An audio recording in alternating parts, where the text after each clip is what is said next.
Chapter 76, ch 76.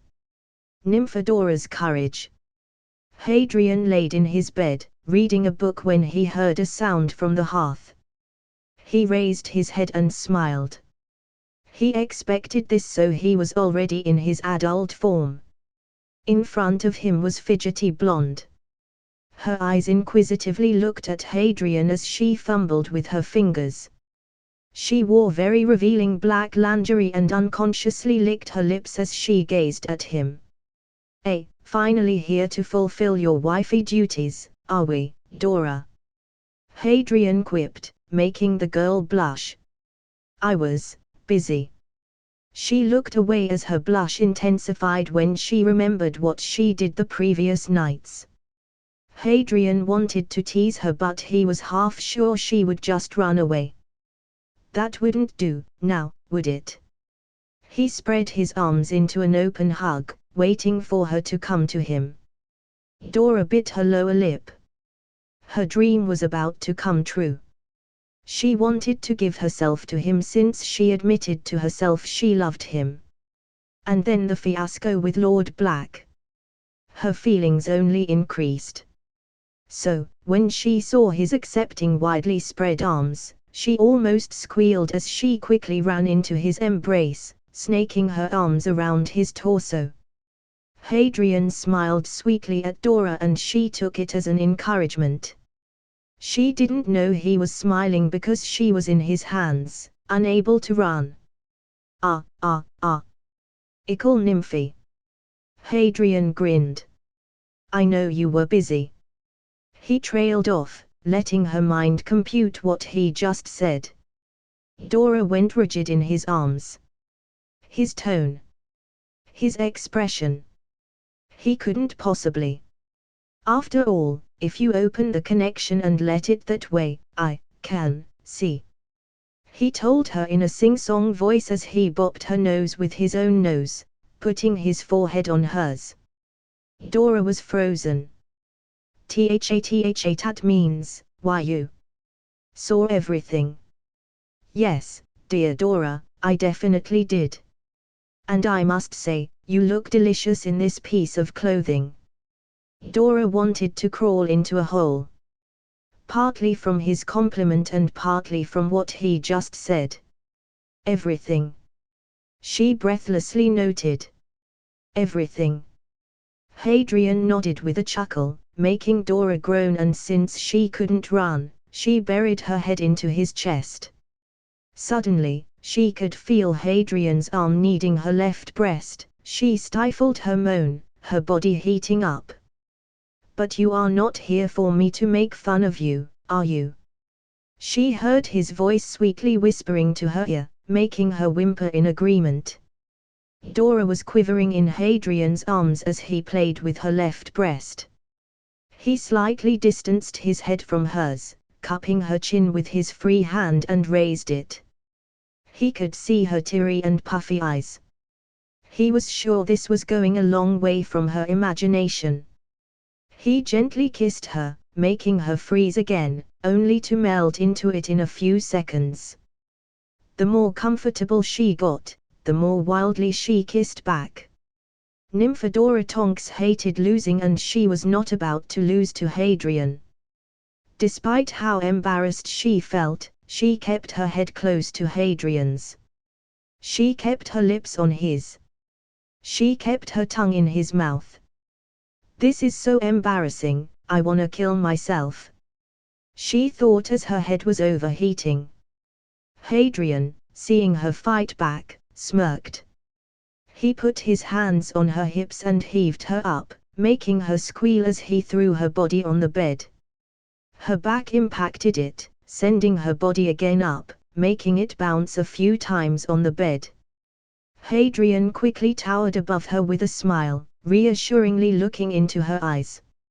He started to slowly pull her lingerie off, inch by inch, while his fingers caressed Dora's skin under it the second it was uncovered. Dora's breath hitched as she desperately tried not to moan from the gentle touches. It was when she felt his fingers enter her slit she gasped and bit her lower lip afterward. She could feel Hadrian's fingers going in and out, making her wetter and wetter down there. With a burst of courage, she trapped Hadrian's head and pushed his lips to hers. He was not the only one who could take initiative. Hadrian happily snogged Dora as he felt her body coil around his fingers. He mentally smirked. It was time to take out the big guns. With telekinesis, he pushed a soft pressure on her inner walls. Dora climaxed. Her eyes went wide, her body shuddered, and her hands pressed Hadrian tighter into herself as she whimpered from the feeling he gave her. For 20 seconds, he could only kiss her neck as even his hand was trapped between her thighs in a vice grip. "I want to feel you inside." He suddenly heard Dora's soft voice. "I will happily oblige." He noted as he pecked her lips, seeing her close eyes and completely entrusting herself to him. Hadrian quickly vanished his clothes and continued to kiss Dora's neck. He put his cock near to her pussy and pushed himself inside, groaning at her warmness. "You are wet," he whispered to her, making her whimper. His hands took a hold of her breasts, kneading them with slight telekinesis, reaching deep under her skin, massaging them. He pulled his head away from hers and enjoyed moving in and out of her while he gazed directly into her eyes, watching her pant more and more by the second. He was about to come and Dora surely felt it too. But he found himself bound.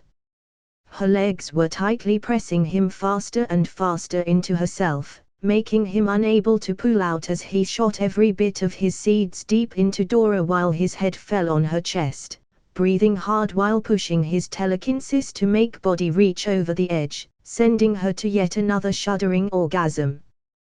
They laid there on top of each other while trying to reclaim their breath as they enjoyed the afterglow. He could suddenly hear Dora's sweet voice. "Don't worry.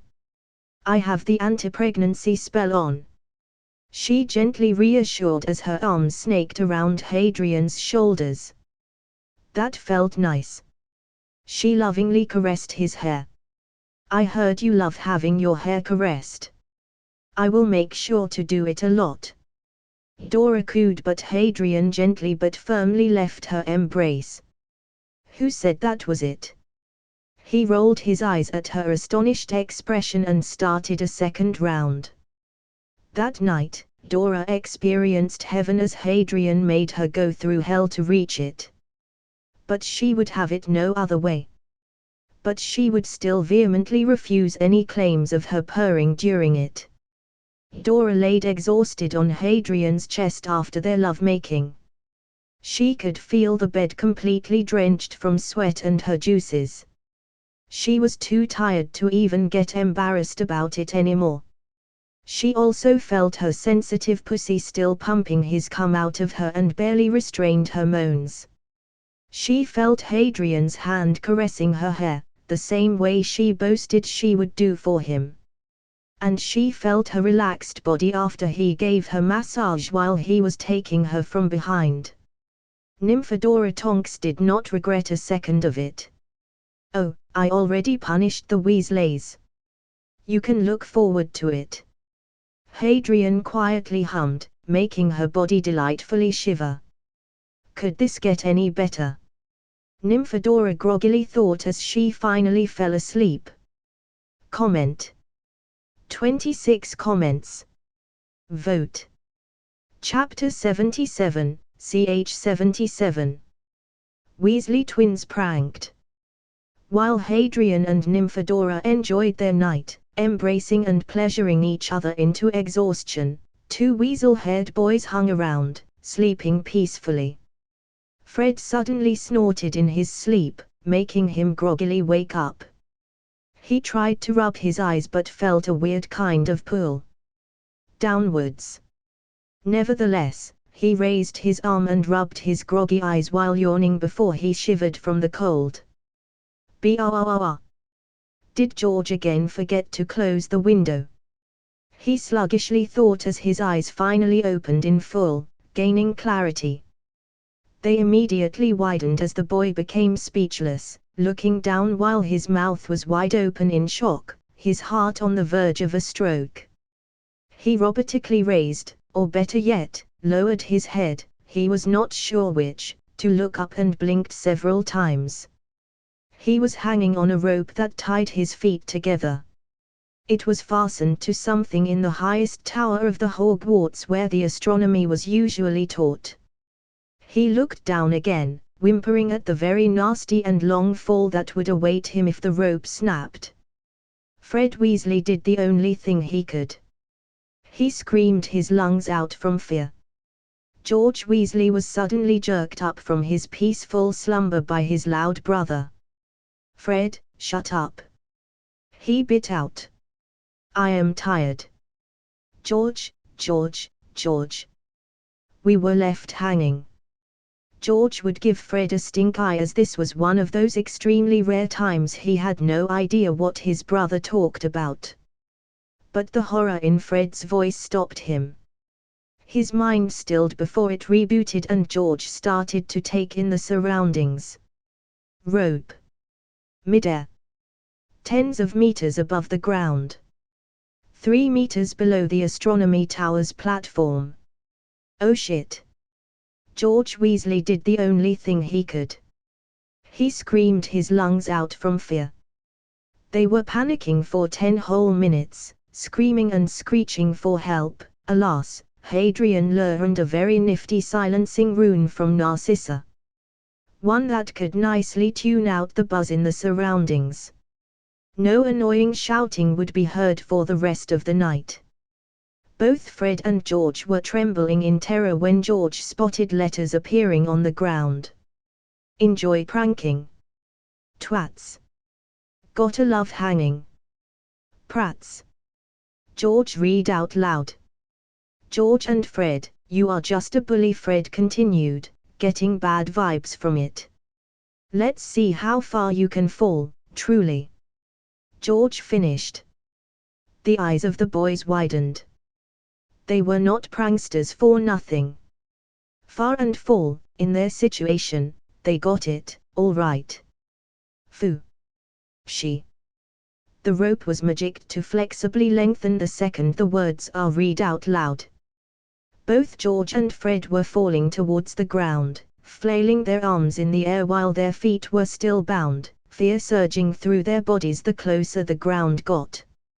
"Ah, this is it." George closed his eyes, whimpering, expecting a loud splat. Fred's mind was blank. He saw his approaching death and pissed himself.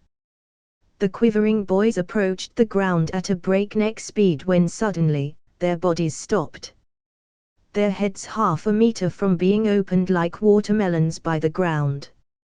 On the ground, they could see smaller words. "Consider yourself pranked." Their minds blanked at that. They were unable to think anything about what just happened when the words shifted. "And enjoy the ride." Now both boys felt the fear creep up their spine again, but before they could say anything, both were yanked upward by the rope with loud yelps. They flew upward through the air, up and up until their bodies went past the platform on the astronomy tower, flying way past the highest point of the Hogwarts. Ah, such a nice view. Both boys thought tearily as they stopped for a moment at the highest point the rope enabled them to reach before being stretched to its maximum. Then, they fell again. This time though both veered slightly to the side. Fred to the right while George to the left. But the worst of it was just coming. Hadrian used quite a useful ping-pong rune. It did just that. The boys were thrown from side to side in the air like ping-pong balls, the length of the rope determining when they bounce backward. Their world was no longer going only up and down.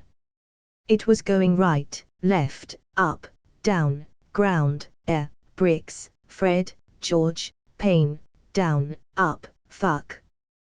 Both boys would enjoy hours of swinging from side to side, from up to down and from down to up, puking from all that fun as their throats got hoarse from screaming.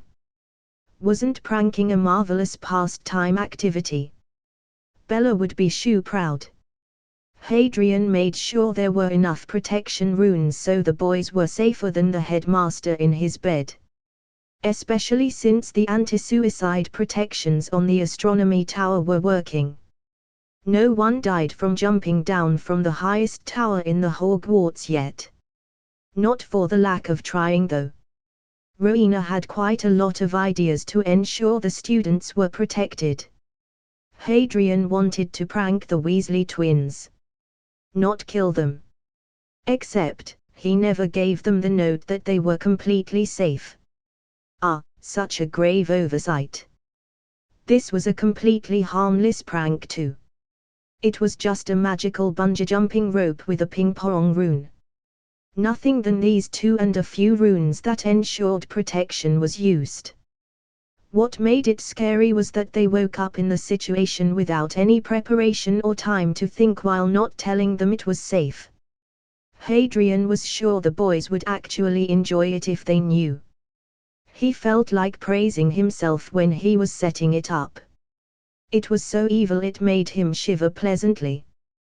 He also made sure that a recording rune was set up on the ground and the astronomy tower, recording this marvelous piece of art which will be later broadcasted to the entire school for years to come. Exactly the same as they did to Dora and Susan since the entire Great Hall saw them pink and ducky. Hadrian had nothing against harmless pranks. He would laugh them off. But once the pranks cease to be harmless and start to be offensive and humiliating. All because Dora and Susan called Ron stupid and hanged out with Hadrian. Because the twins were forced to listen to Ron grumble about stupid whores who want to monopolize the boy who lived and had enough of it. Because they wanted to humiliate Dora and Susan so Ron would shut up. Nobody makes fun of Hadrian's girls. Oh, he promised Dora retribution and she will get loads of laughter from it, all right. He would never care if they targeted anyone else but they choose the wrong targets to try out their more vicious pranks. It would be only in the morning that McGonagall would find two of her lions hanging around, pale as white, stinking, and shaking more from fright than cold. Both boys will be harshly reprimanded for trying to set up a prank during the night getting caught in it. This was a school. Astronomy tower. What were they thinking? Comment. 26 comments. Vote. Chapter 78, ch 78. Study Group. Hadrian walked through the corridors of Hogwarts, distractedly thinking about Dora's soft and smooth skin and her sigh. When he woke up in the morning, the first sight that greeted him was Dora looking at him with wide frightful eyes as she realized they had sex. It must have clicked in her mind and before Hadrian could even utter a word, she was already through the flu connection in her room. Alas, she again forgot to close the connection and Hadrian had a good show of Dora berating herself for running away. Then it intensified and Dora started cutely punching her pillow and scolding herself for not waking Hadrian with her mouth. And his personal favorite, when she grabbed the pillow to her chest and started rolling on the bed while releasing whiny sounds due to not going for a second round in the morning. Hadrian decided to let her cool off on her own. As he was walking, his ears were offhandedly listening to the whispering rumor mill. Dumbledore is getting balmy. You don't say. Hadrian thought. Professor Trelawney. Saint Mungo, drunk. Hadrian just snorted at that as he continued walking. Yesterday Draco shut himself. Oh, okay, wait, what? Hadrian stopped but the topic was already over when the gossiping Slytherin girls saw him. Hadrian shuddered as Millicent Bulstrode made eyes on him and decided for a tactical retreat. Weasley twins, scared to death. Kidding. Impossible. Hadrian straightened up. He was wondering how Dora would react to that. Hagrid's hut exploded. Hadrian again stopped, but this time he could hear more. Dragon. Really? Are they going to arrest him? No, Dumbledore. Hadrian tilted his head and continued on his walk to the library. Now that they mention it, I totally forgot about Norbert. Looks like Hagrid managed to raise him. At least until the dragon blew his hut. Hadrian shrugged. It was none of his concern. Hadrian finally reached the library and headed straight to the corner where his study group was having a meeting. He turned around the corner and saw his table full of girls. There was Dora, whose head was deep in the Newt potion book, but Hadrian could see her blush as the girl refused to look at him. With a smirk he looked at Susan, who was intently studying. He looked closer and made sure to disperse any magic with his senses. Necromantic book in the middle of Hogwarts library, great. Hadrian at least sighed in relief, as these books had family magic protection, so only Dumbledore, and even that was questionable, would be able to get a slight peek at what the book is really about. Hadrian turned to the right side of the table and saw Hermione Granger with 3 homework on the table, continuously swapping between them as she wrote them simultaneously. Next to her was a fidgeting form of someone new. Longbottom. Any. Nephew. Neville, I'll blast it. He shall introduce himself anyway. Hadrian decided and approached the table, sitting next to Dora.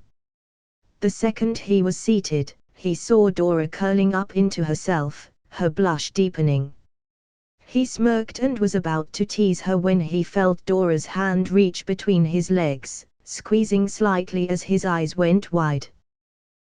She probably heard about the Weasley twins then. Hadrian's mind surmised as he could feel the affectionate touch of Dora that sent a shudder through his spine. Dora leaned closer to him and pecked his cheek. "Thank you," she whispered, and fortunately her hand relocated to his thigh instead of staying between his legs. They both completely ignored the curious look of Granger and insecure peek from Longbottom boy. Susan didn't care, it seemed at the first glance.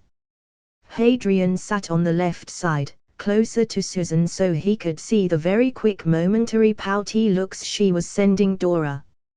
It was adorable. Something happened. Hermione asked, done in I need to know tone. Nothing. Dora answered in a teasing sing-song tone, clearly saying "You Matilda, you don't." Hermione pouted, but her eyes intently stared at Dora. So, Hadrian decided to change the topic. Hermione might have been only a memorization genius, but she was also quite observant. Well, she was, when she didn't do homework.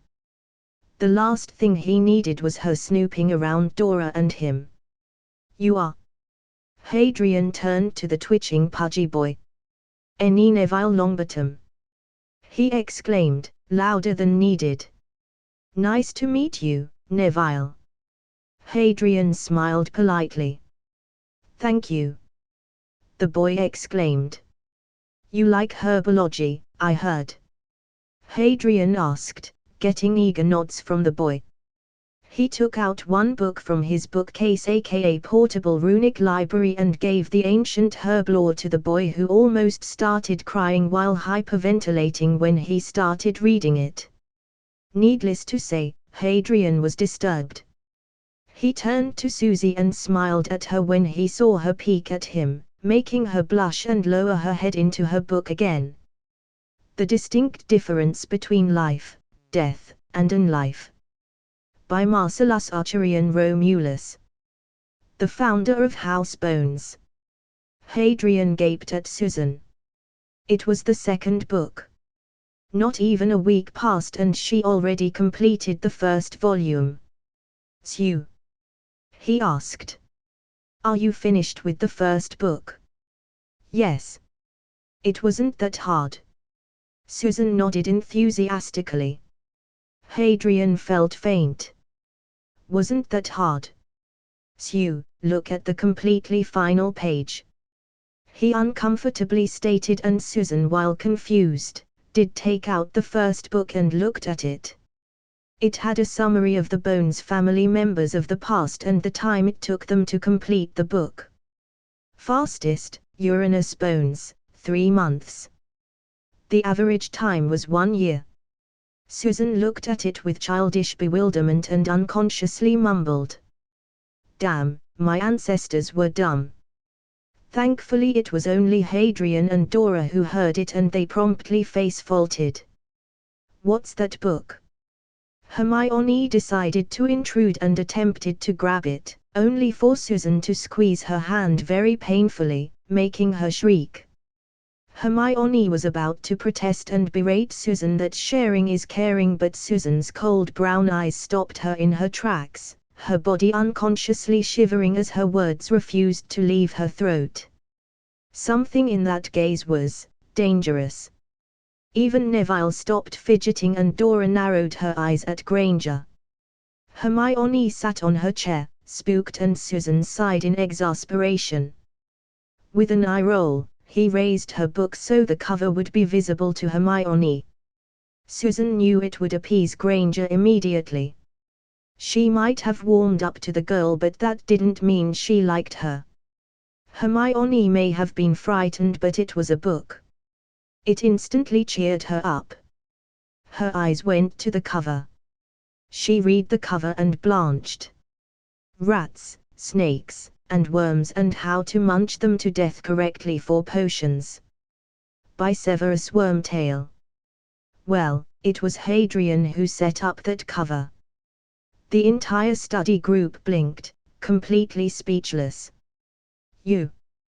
Granger exclaimed, disgusted. Well, let's talk about the progress with the book reading spell. Hadrian awkwardly interrupted, trying to let Susan read in peace as his hand took Dora's and put it back on his thigh. If it meant suffering through her knowing and suggestive looks, so be it. As he watched the group, especially blushing Dora and studious Susan, yes. For now, life was good. Comment. 13 comments. Vote.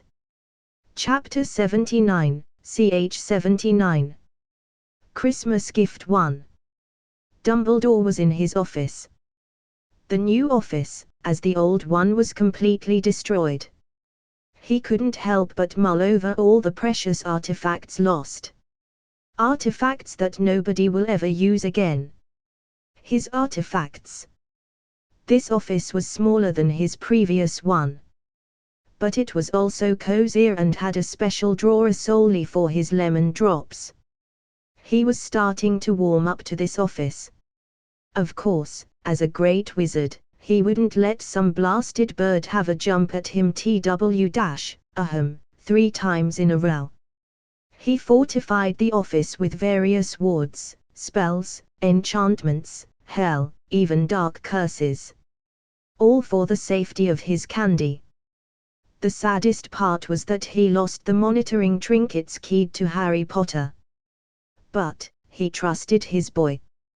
The boy looked so meek and afraid. Then, that bitch Nymphadora approached him and he started to get out of his shell. Sadly, Dumbledore couldn't just make Dora fall in love, say, with Remus, to make her suffer an incompetent coward as a husband. That boy was a huge success. Dumbledore himself couldn't really believe that this self-proclaimed best friend of Sirius Black completely abandoned him on the drop of a hat and one word from his illustrious self, supported by Daily Prophet, of all things. And when the boy didn't approach Harry for a decade because it would be dangerous. Dumbledore loved when things went smoothly. Unfortunately, Narcissa Malfoy informed him that Nymphadora is already betrothed to Lord Black. He even had to act courteously to the girl because she would be the future Lady Black. The things he did for the greater good. He knew what she was saying. She was not informing but warning him. Nymphadora was off limits. But really, Nymphadora's new status baffled him. He could understand that as a metamorphmagus, she would be of interest to Lord Black. But to make her a wife, Dumbledore couldn't understand why Lord Black didn't make Nymphadora into a concubine. A mistress, even. The girl was half-blood and will always be taken with a grain of salt in the higher society.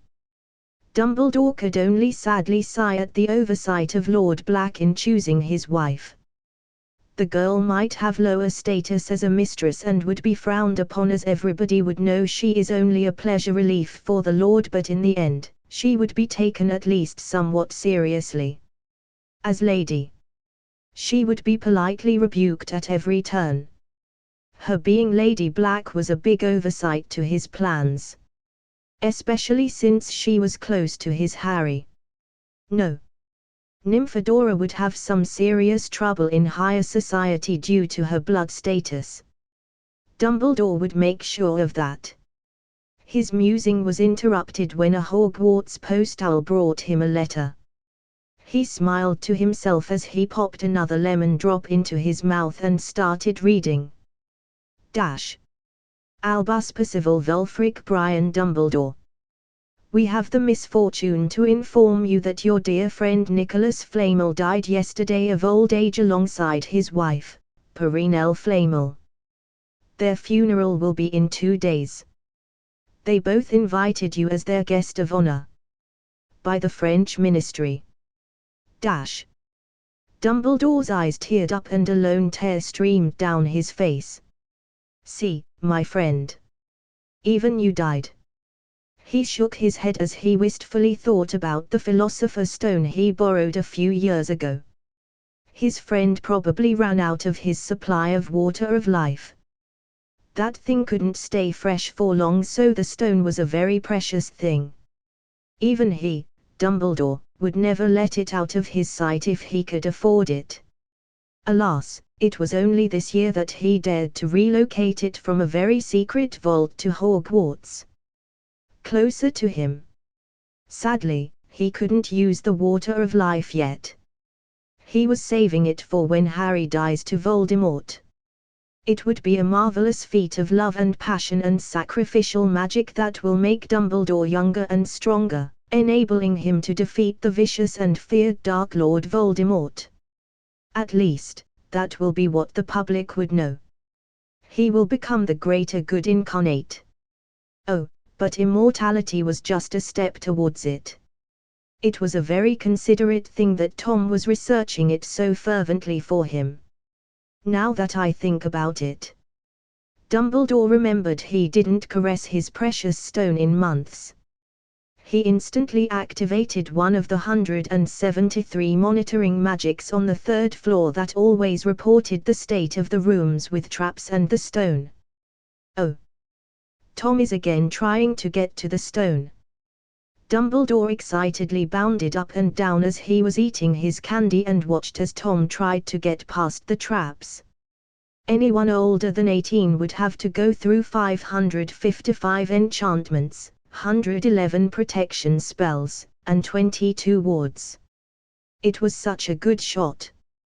Watching Tom being bounced from right to left, being blasted with a blasting curse, and then seeing him being chased by a herd of boggarts. Tom was coming closer and closer to the room with the stone, and Dumbledore was starting to frown. Sure, the stone had hundreds of spells protecting it. Nothing short of the mirror getting up by itself and walking away would move it. Plus the stone would leave the mirror only for Dumbledore and anyone he keyed to it. And so far, only Harry was keyed, as Dumbledore wanted to use it as a test for him at the end of the year. TSK. TSK. TSK. Tom. You are too impatient. Dumbledore shook his head with a slight smile as he started leaning more and more forward in anticipation of Tom's expression as he entered the room. Dumbledore wanted to see his elated look. It would make it so much sweeter when he realizes he is unable to withdraw the stone or move the mirror.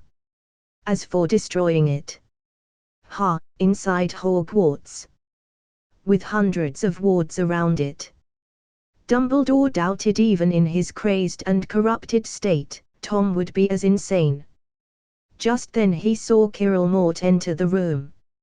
His anticipation peaked as he almost giddily giggled to himself, already imagining the look on Tom's face. Suddenly, both he and Quirrell Mort froze. "How?" Dumbledore exclaimed in utter bewilderment, abruptly standing up. The room. It lacked the mirror. It was gone. His stone was missing. Dumbledore quickly apparated to the room, heedless of any consequences. He completely ignored the gaping Quirrell Mort as his eyes looked all around for anything out of place. With tears, he realized his eyes were not tricking him and he could only stare at the place where the mirror previously stood. In its place was a pile of coal. Comment. 27 comments. Vote. Chapter 80, ch 80. Christmas Gift 2. Dumbledore stared at the pile of coal with wide eyes, thousands of thoughts going through his mind at once when he suddenly heard Avada Kedavra. Dumbledore barely managed to get out of his stupor and turn around. As he was turning, he transfigured the ground into a thick wall, making the killing curse hit it. The wall exploded, sending debris all around, but Dumbledore already had a very advanced shielding charm in front of him that protected him from them. He swished his wand in the direction of the Quirrell Mort and fired a stunner. Quirrell Mort was panicking until he froze. "Give me the control." A sinister voice sounded from behind the turban as Voldemort took control of Quirrell's body, killing the man. He knew this would mean he lost the chance to be reborn, but he could possibly kill Dumbledore. Quirrell's body would last for 20 minutes, but it was already dead. Voldemort didn't have to take care of it and could use his firepower carelessly. Dumbledore's eyes widened as he suddenly jumped to the side, a dark blasting curse missing him by an inch. The wall behind him exploded as the curse hit it, sending dust flying all around, and Dumbledore was sure that the entire castle felt that impact. Well. Rolling on the ground, are we?" Voldemort taunted as he tapped the tip of the wand he held on his free palm in a mocking gesture and slowly but confidently walked to the side with a menacing grin on Quirrell's face. Dumbledore was lying on the floor. He suddenly swiftly twisted his body to face Voldemort and sent an overpowered Patronus onto him. Voldemort may have had a body for now, but he was still a wraith. The Patronus burned him, but that was not such a problem. The problem was that it blinded him. He could suddenly feel his body being impaled by a rock spear, most likely conjured and banished by Dumbledore. "Tom, give up. We can still strive for the light together. Give up and let me show you the magnificence of the lemon drops." Voldemort didn't feel pain. But he was helluva confused. Lemon drops? What? Dumbledore felt Tom's momentary lack of concentration and cut off a hand with a cutter. Voldemort screamed in pain as the hand fell to the ground. This body was insufficient. "Tom. It is meaningless. You don't have your own body. Your magic is weak." As Voldemort listened to him talking, he suddenly shrieked. "Weak? Him?" He raised his remaining hand, clutching the wand. "Finfir!" he screamed. "Oh, shit!" Dumbledore mumbled as he quickly pulled out the big guns. The walls started to be transfigured into big golems that started to wrestle with the fiery snake, vying to annihilate anything around. The golems were 6 meters tall and 2 meters wide as they took hold of the snake and didn't let it go, no matter how it thrashed.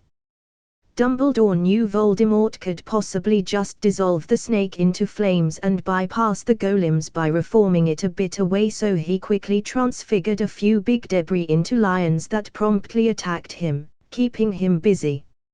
Voldemort saw the lions and his hand blurred into a spell chain of a bone-shattering curse, blood-boiling curse, and a killing curse, killing the 3 lions almost simultaneously and then ending the chain with a bone breaker in Dumbledore's direction. Dumbledore was casting a very complicated transfiguration when he noticed the spell flying at him. He had no time, and if he didn't do anything, it would impact his wand arm. He quickly twisted to the side and put his free hand in the path of the curse, and his hand was impacted by the bone breaker. He could feel his bones shattering but gritted his teeth as his wand arm jabbed his wand in Voldemort's direction.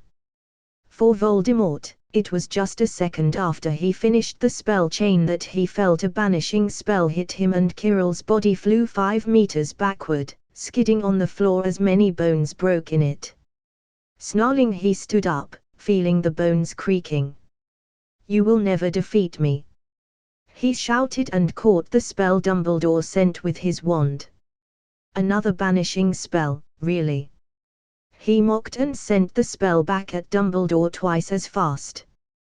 Dumbledore just sent another banisher when he saw his previous coming back at him.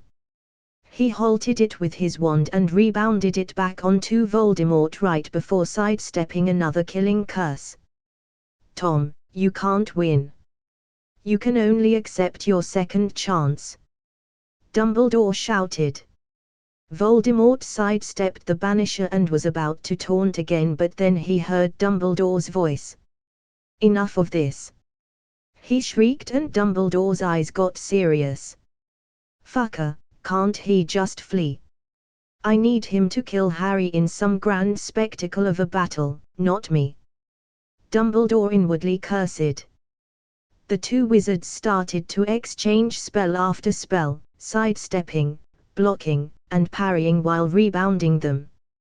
It was a flurry of variously colored bolts as the 2 combatants fought. Neither used any long-casting spells, as the clash was so high speed that neither had a chance to use these. Dumbledore had no time for any meaningful transfiguration in the onslaught of the killing, blasting, blood-boiling, and bone-breaking curses. He was supremely glad about that. These weren't like the really advanced dark curses that had various effects from poisoning to corrosion or even prevention from healing. These were basic spells. Basic but fast as fuck, and he had to spend every second making split decisions to deal with the quickness Voldemort was throwing them at him. He knew the second one hits, it would give Voldemort time to cast something more exotic. Voldemort was guarding against small transfigured felines and hawks, killing them with his spell chains almost as quickly as they were created, while evading any direct stunner, bodybinder, or banisher sent in his direction. They didn't fight with their best. Dumbledore was injured and Voldemort didn't have his own body. The fight was slowly ending as the time passed 20 minutes and Kirill's body barely held on by Voldemort's will alone. But eventually, it crumbled to dust as the shrieking black wraith of the Dark Lord fled and Dumbledore slumped onto the ground. He looked around the room and saw it totally wrecked. "Now, how to explain this?" he mumbled to himself, already growing a headache from the shitstorm this would cause. His eyes set at the pile of coal that was surprisingly protected by the strong wards he put up to protect the mirror. That meant nobody dismantled them. Did the mirror really walk away by itself? Dumbledore mused darkly. As he eyed the pile, he spotted a letter there. He came closer and opened it, his eyes going wide. Dash. Albus, my boy. You were a bad boy. I took it upon myself to reward your misdeeds by a pile of coal. You didn't even deserve one coal, but I am generous and gave you an entire pile. I must say, I'm so proud of you, my bearded colleague. Oh, by the way, I also took the shiny red gem. It would go well with my costume, you see. Not like you would ever need that useless rock. Just think of it as a payment for the incredible coal that can be used in your hearth for warming you up during the cold, cold nights. By the way, which beard wax do you use? You look silly. Here, advice from your eternal idol Santa: reindeer piss mixed with fresh snow and how Selvanier wax is the best for shiny beards. As your senior, I felt the need to enlighten you, my dear boy. Yours truly, Santa Claus. Dash. Dumbledore stared dumbly at the letter with his mouth open. Santa Claus. I will find you and we will have a friendly talk. He gritted out. I will show you exactly the greatness of my wizarding wax for balding gentlemen. And then, after you accept your defeat at the sight of the hair of my magnificent beard, my dear unknown friend, I will take my Philosopher's Stone back, painfully. He once again peered at the destroyed room and frowned. 50 points to Gryffindor. For the great supporting skill and not getting in the way of this fight, he whispered, cheering himself up. Just then the various professors, some still in nightgowns, burst into the room. Albus. What happened? Minerva was the first to approach him and gasped at his injured arm. I fought Voldemort, he said gravely, making them all gasp even more. Thankfully, I was strong enough to drive him away, he said sagely. What will we do, Albus? Minerva worriedly asked.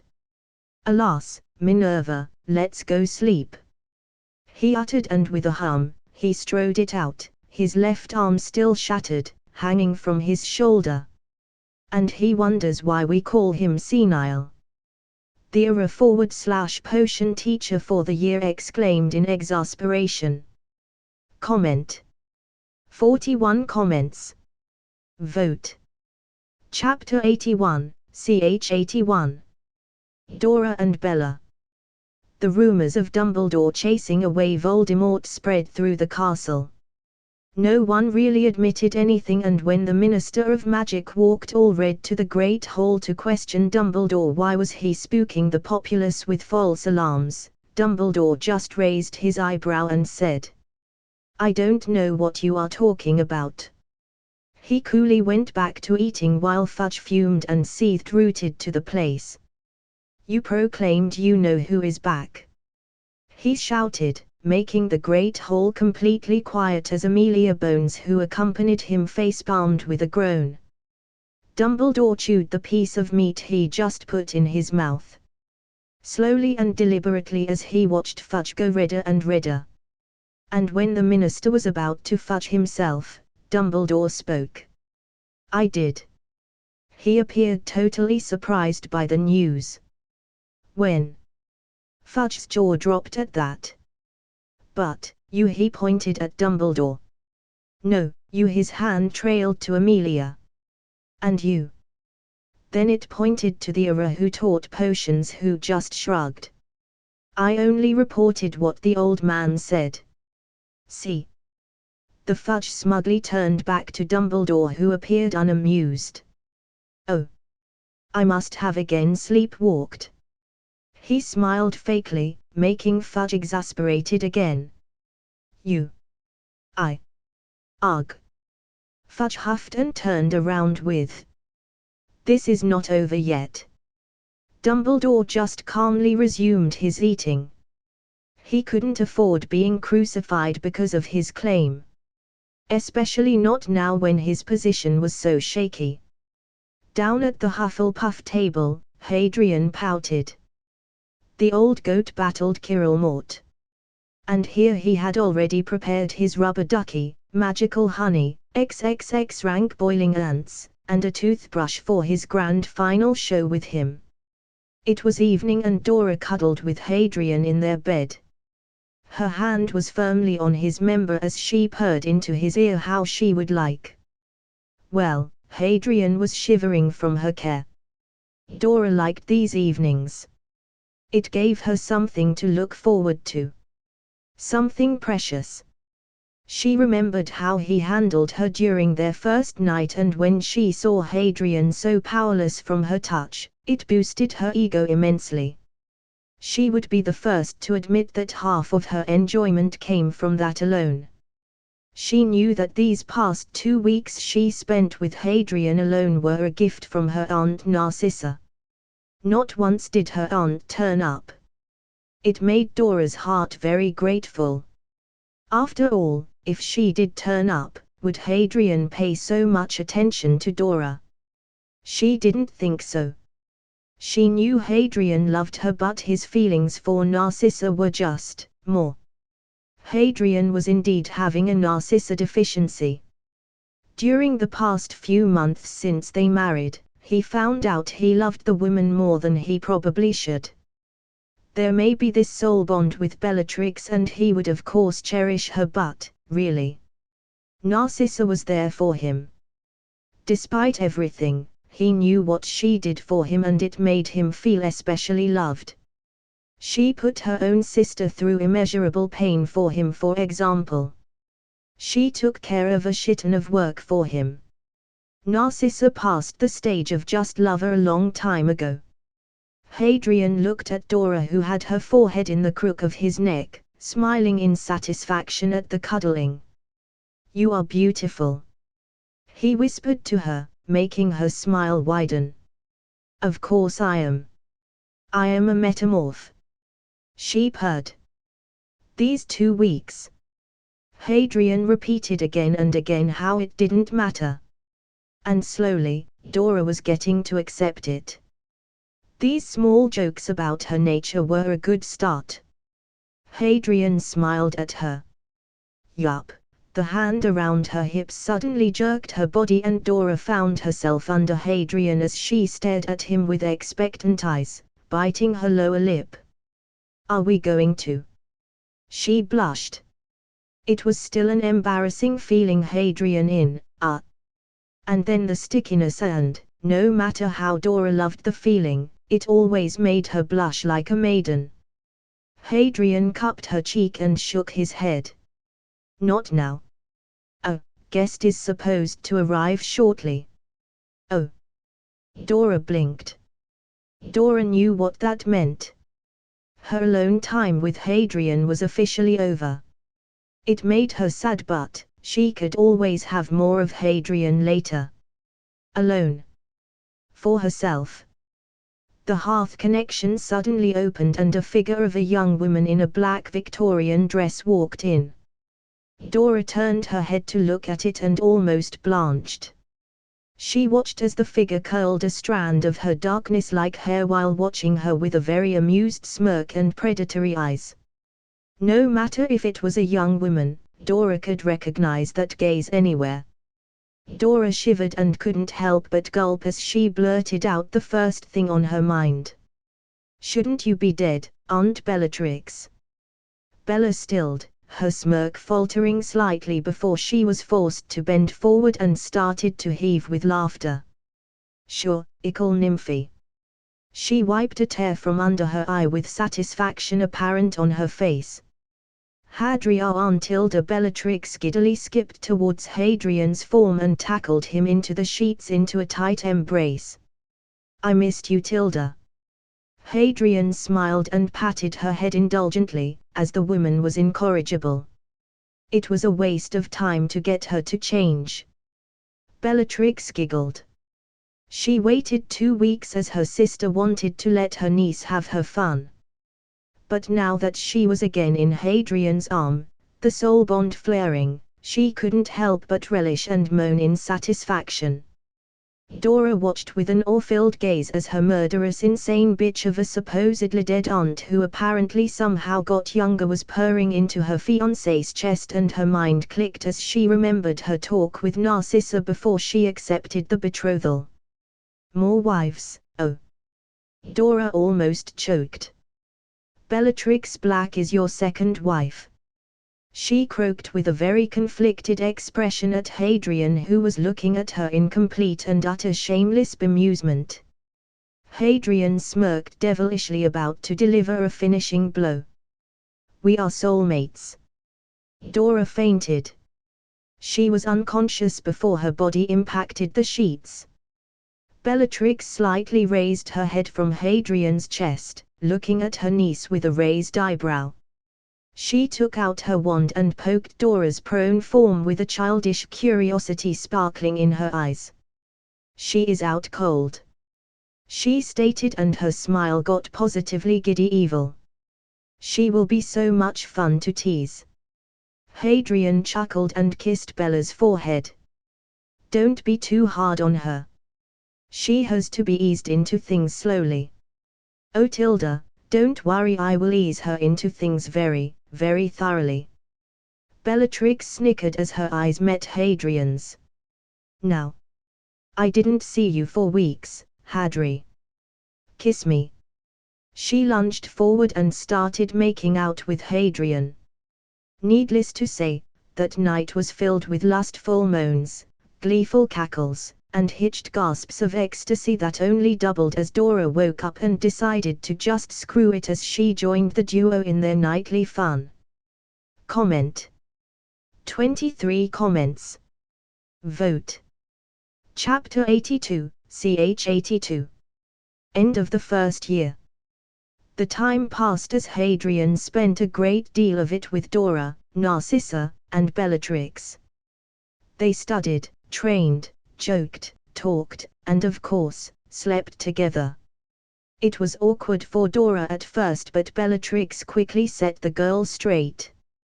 Hadrian spent a lot of time with Susan, discussing necromancy. Contrary to the popular belief, it was not only about animating corpses. It was a study of an life. Their debates started with Susan quoting the founder of the Bones family. "There is life and then there is death. In that case, what exactly are you and dead? Are they alive or dead? I think a bit of both." She quoted excitedly, and it pulled Hadrian's interest to the topic. Susan was already starting to get past the theory-only stage and began practicing her first dead magic, Withering Hex.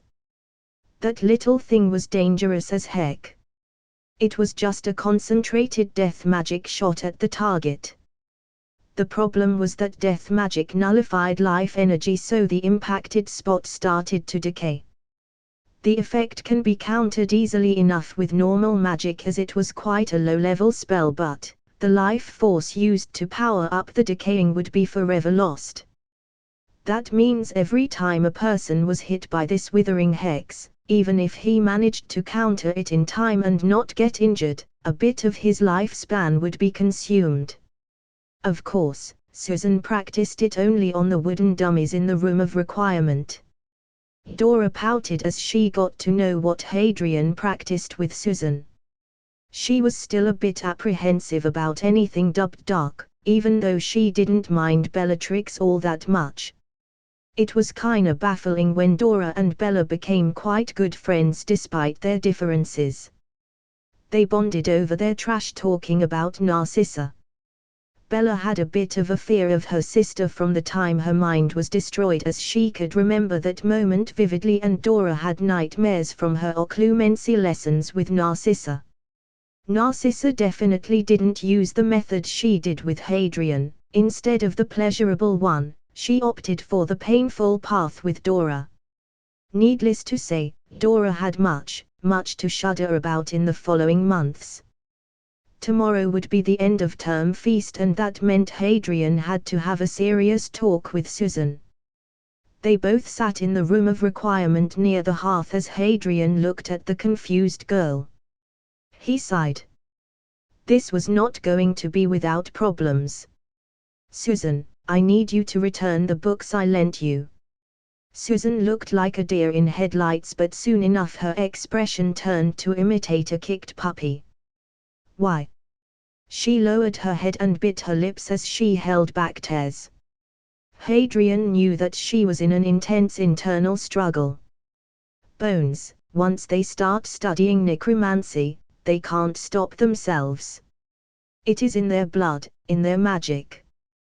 That was most likely the reason why Amelia never even opened the necromancy books and merrily gave them to Lord Black. Susan would never part with them willingly, but that wasn't Hadrian's goal. Susan, he caught her attention. You can read them, but you would have to come to the Grimmauld Place library. Ask your aunt to contact Andromeda Tonks or Narcissa B.L. Malfoy, damn, he almost misspoke. And set a date. Lord Black will surely accommodate you. Just say you want to meet with Dora or something. Susan mutely nodded with a defeated look. Sir Hadrian tried to make this easier for the girl. You know that if your aunt discovers you having these books, you will never be able to read more of them. Susan sobbed but knew it was the truth. I will make sure to visit, she whispered. Lord Black. Hadrian tilted his head at her, making her chuckle. I am not stupid, Harry. The way Dora acts around you, the rumors of her being betrothed to Lord Black. It's simple math. Susan told him bluntly as he could only dryly laugh. Well, at least I don't have to keep it from you. He shrugged, making Susan smile. We can see each other during the holidays. She beamed, but Hadrian quickly put a stop to that. Sorry, Sue, I won't be in England during the holidays. Hadrian sadly shook his head. Why not? Susan shouted, her hopes to spend time with Hadrian crushed. Sorry. Hadrian smiled apologetically at her but didn't elaborate. Fine. Susan sullenly pouted and Hadrian vowed to get his trip over with fast so he could spend at least a part of his holidays with her. The end-of-term feast was nothing extraordinary. Same as always, with the expectation of total bullshit when Dumbledore awarded 20 points to Gryffindor for showing their inner fire in Quidditch. Wood of course cheered. Then Hermione got 20 points for writing long-ass essays. She was bouncing in her seat at the praise and Hadrian just awkwardly clapped. He tried to convert the girl and make her see the light, but it was a work in progress.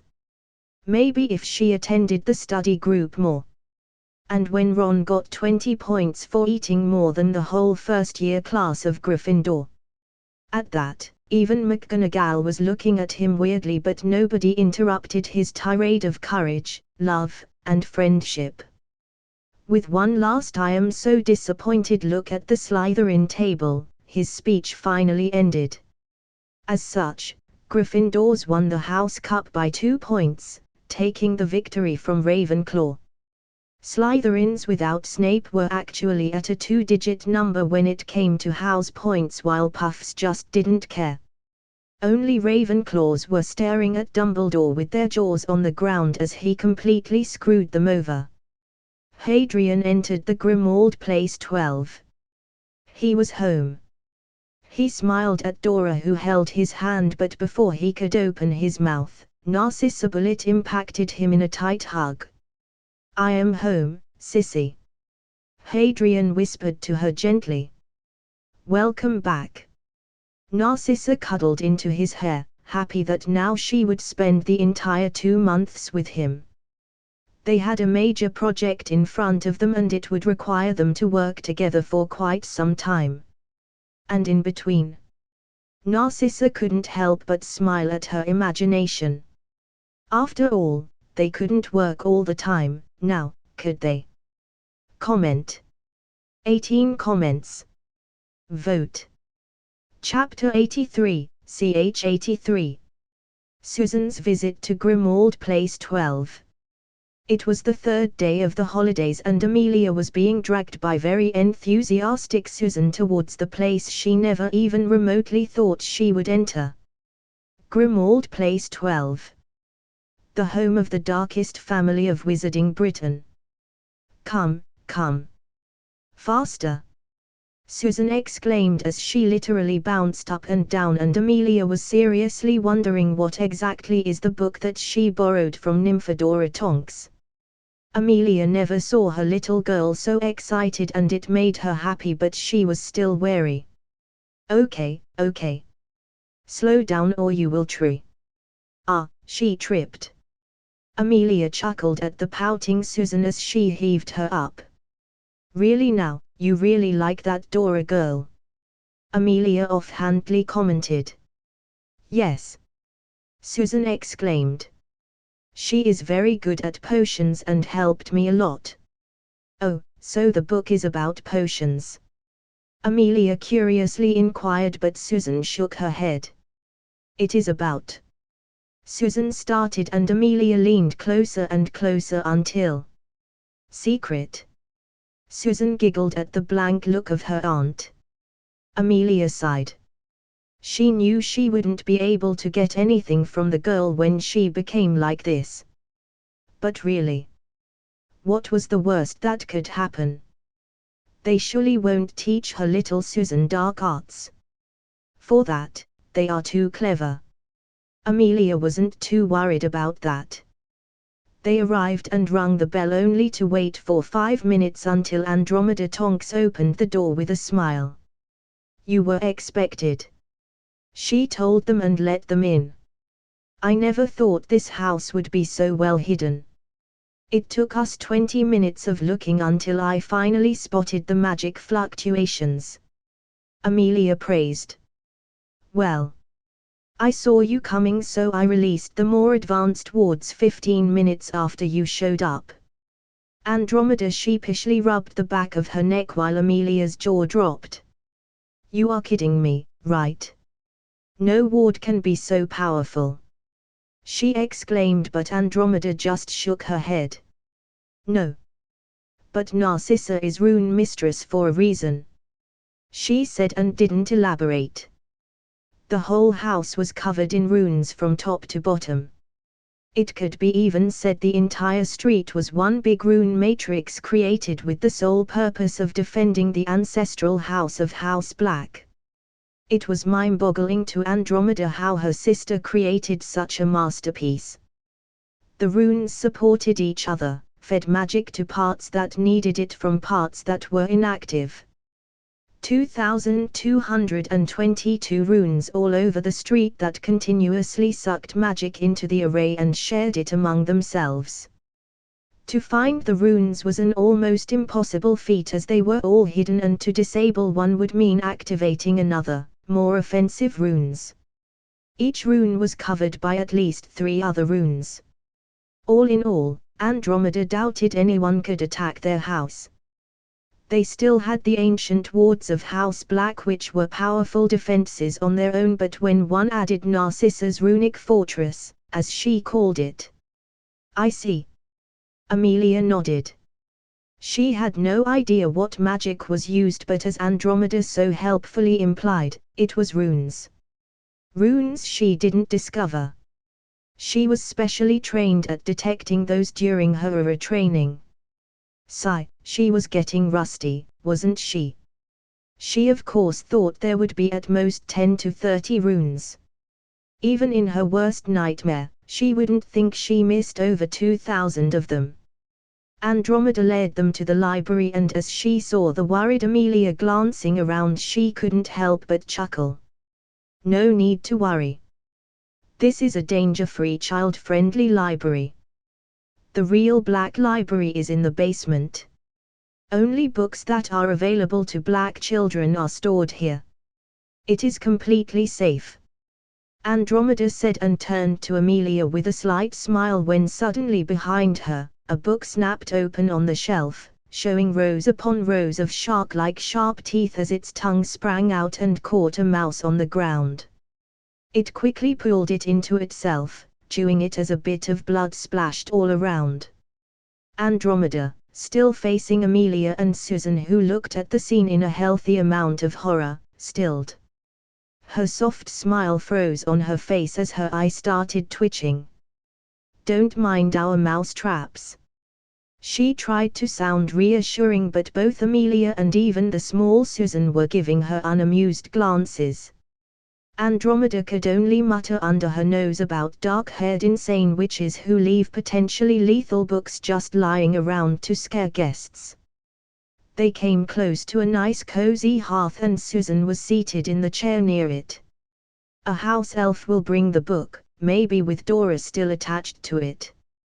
Andromeda told Susan and turned to Amelia. Can I offer you a cup of tea or coffee?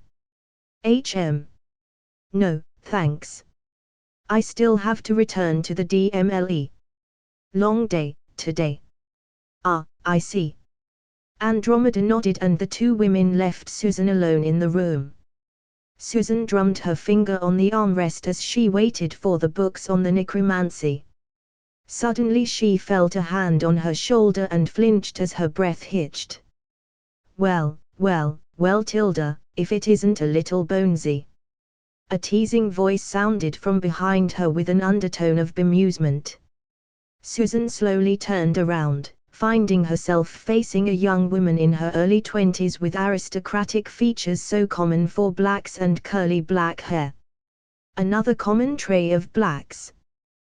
The woman was pale and her black orbs of darkness gave Susan chills. She didn't recognize the woman, but before she could react, the woman continued. So Tilda, you are interested in necromancy. Good pick, girl. That was all Susan needed to know. The woman would be her good friend. The gears in her mind started turning as the young woman sat opposite her and the debate about the darkest of the dark started.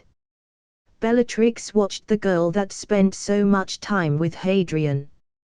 Dora told her quite a lot about what was going on in Hogwarts. And from Hadrian, she heard about the prodigious talent of the young Bones girl. As she listened to the girl's tirade about death magic, she just had to smile. The girl knew her stuff. If only elementary but very important and dangerous stuff. They talked for a whole 2 hours, ideas flying back and forth when the topics finally ran out. That was the time Susan looked properly at Bella and her eyes entered a doubt. Who are you actually? Oh. I didn't introduce myself, did I? Bellatrix's black eyes shined as her playful smile widened as she casually introduced herself. I am Bellatrix Black. Nice to meet you. Susan's face paled and her breath hitched as her eyes widened into saucers and her mouth opened in shock. And Bella? She only cackled. Oh, yes, she could already see it. The girl and she will be on very friendly terms, indeed. Comment. 16 comments. Vote. Chapter 84, ch 84. Situation in the Wizarding Britain. It was only Narcissa and Dora that came on the trip with Hadrian. They were currently in Egypt, in the biggest library of its magical community. It was almost funny how much knowledge was made public and how much of it would be considered dark back in England. The real dark arts were, of course, tightly locked somewhere else, but the library was still almost as big as the one in Hogwarts. Dora and Hadrian sat behind a table in the library when Narcissa finally showed up after half-hour of coursing through the shelves. I finally found it. She smiled. Oh. Will you two finally tell me why we are here? Dora giddily asked. We, Narcissa gestured to herself and Hadrian, are here to devise a ritual and enjoy each other now that we have 2 whole months of time. She gave Dora a slight glare. After all, I didn't spend most of the day with my husband in a boarding school like a certain someone. Dora looked sheepish at that. She knew her aunt was not pissed. That, she made obvious yesterday night. No, Aunt Narcissa was disappointed and sad. She wanted her alone time with Hadrian and this was looking up to be such, but then Dora butted in and decided to tag along and... Well, She didn't know about the intentions of her aunt until after they were already in the hotel in Egypt. Now even Dora felt slightly ashamed for doing it. Cock-blocking your own aunt. She lowered her head with a slight flush and her eyes landed on the alchemy book she was reading, and the feeling of shame quickly evaporated. After all, if she didn't tag along, she would never discover something as interesting as this. She gave Narcissa a defiant stare, making her chuckle as she sat next to Hadrian and put the book in between them as Hadrian's hand reached for the back of Narcissa's head and pulled her into a deep appreciative kiss.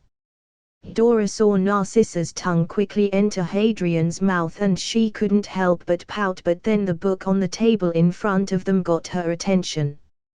What is it? Dora quickly forgot their staring contest as curiosity gripped her. She leaned closer and read the title. As Narcissa and Hadrian heard her, they separated and Narcissa cuddled into his shoulder. The study of core and sacrificial rituals to strengthen it. Dora blinked as her mouth opened, her eyes trailing from Narcissa to Hadrian and back. She didn't know what to say to that. Nope, we are not gonna sacrifice anyone. Hadrian told her with bemusement apparent on his face as he saw her speechless expression. But the references for magic core are very scarce, so we need to make do. I see. Dora eventually stated. In that case, check alchemical pill effects and magical ingredients and their properties. I remember there being something on magic cores, well, never really cared, so dunno if it will be useful. Dora shrugged. Hadrian smiled and kissed her cheek. Thank you. Dora flushed bright red and grumbled as she concentrated on her book. The following 2 weeks were spent in the library, going from book to book, looking for reference after reference. Narcissa was carving runes as if possessed, new variety after new variety that would be a good component for the ritual as she checked, double-checked, and triple-checked the arithmancy and if it all clicked together. Dora found her new hobby. Or obsession, according to Hadrian. Her dream was being potion mistress, but Snape basically took it and tore that to shreds with his 7 years of potion torture and unfairness. Yes, Dora was not a prodigy at potions, but she loved them nevertheless. But right now, Dora found out what she was a prodigy at. The alchemy. In a week she understood something others needed at least 2 years to comprehend, and quite honestly it was so much fun. She only lacked practice as the ingredients in Egypt were hard to get. Especially for foreigners. Hadrian was happy to spend gold on Dora's alchemy experiments. He saw how excited she was about it and it warmed his heart. Especially when he saw her silly smile after her experiment exploded in her face, messing up her hair and covering her face in black smudge. Since then, he would provide any and all monetary support for a right to take photos. He also showered Narcissa with heaps of attention every night.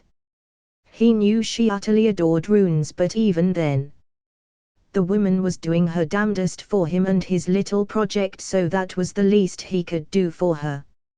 Make her relax and enjoy this trip. He also hit the books and tried to help, but really, he only had the idea and Narcissa latched onto it. His time was spent looking for ingredients in the market and studying more transfiguration. He didn't really plan to attempt making this ritual this soon. It was all Narcissa's doing. Secretly, Hadrian suspected she only wanted to drag him out of the country so they would be alone. He was kinda glad though. There were a lot of things to do in Africa.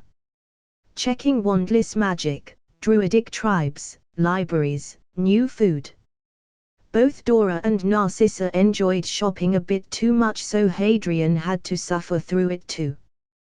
Poor him. He had no idea how many sets of clothes he tried on that day or how many restaurants they sampled. But their 2 weeks in Egypt were coming to an end and their flight to Tanzania was already booked. They came to Egypt via Portkey, and when Hadrian told Narcissa they would travel by Muggle means, she looked like a little girl in a candy store. It was so adorable. Hadrian gave her some head pats which earned him being dragged into the bed, Dora earnestly following behind them while giggling.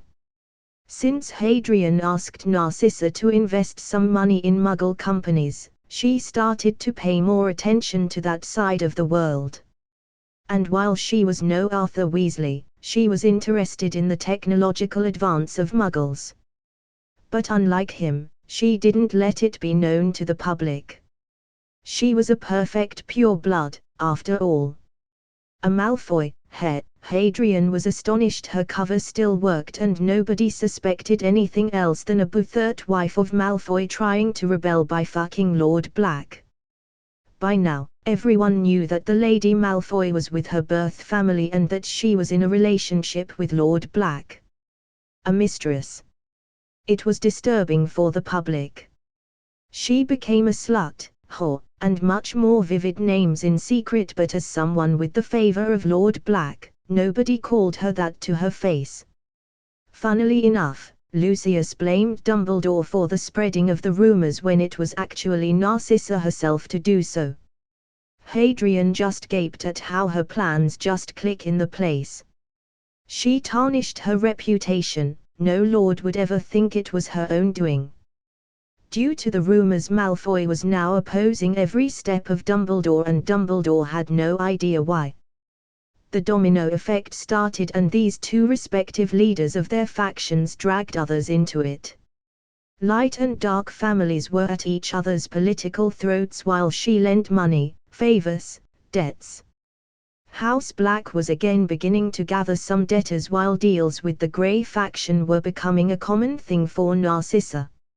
In the Muggle world, her company was well known in the financial sphere as one of the richest, as they owned stakes in companies worldwide.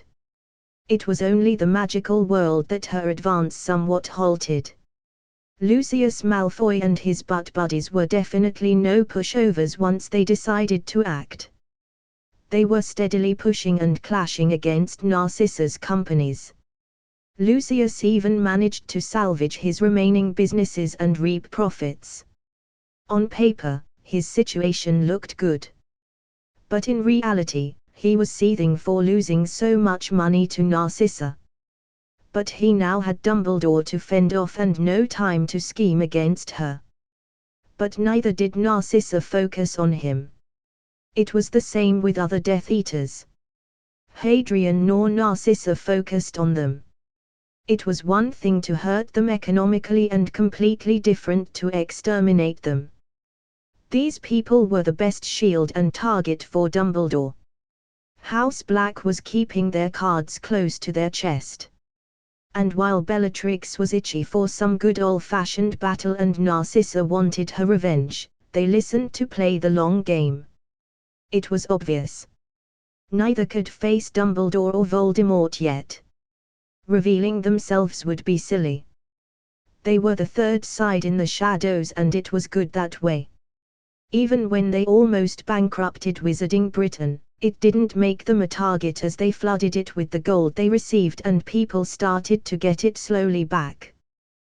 The catch was that this gold now bought Narcissa almost 10% of businesses of Wizarding Britain, 40% of Wizarding France, 25% of Wizarding Germany, and so it went.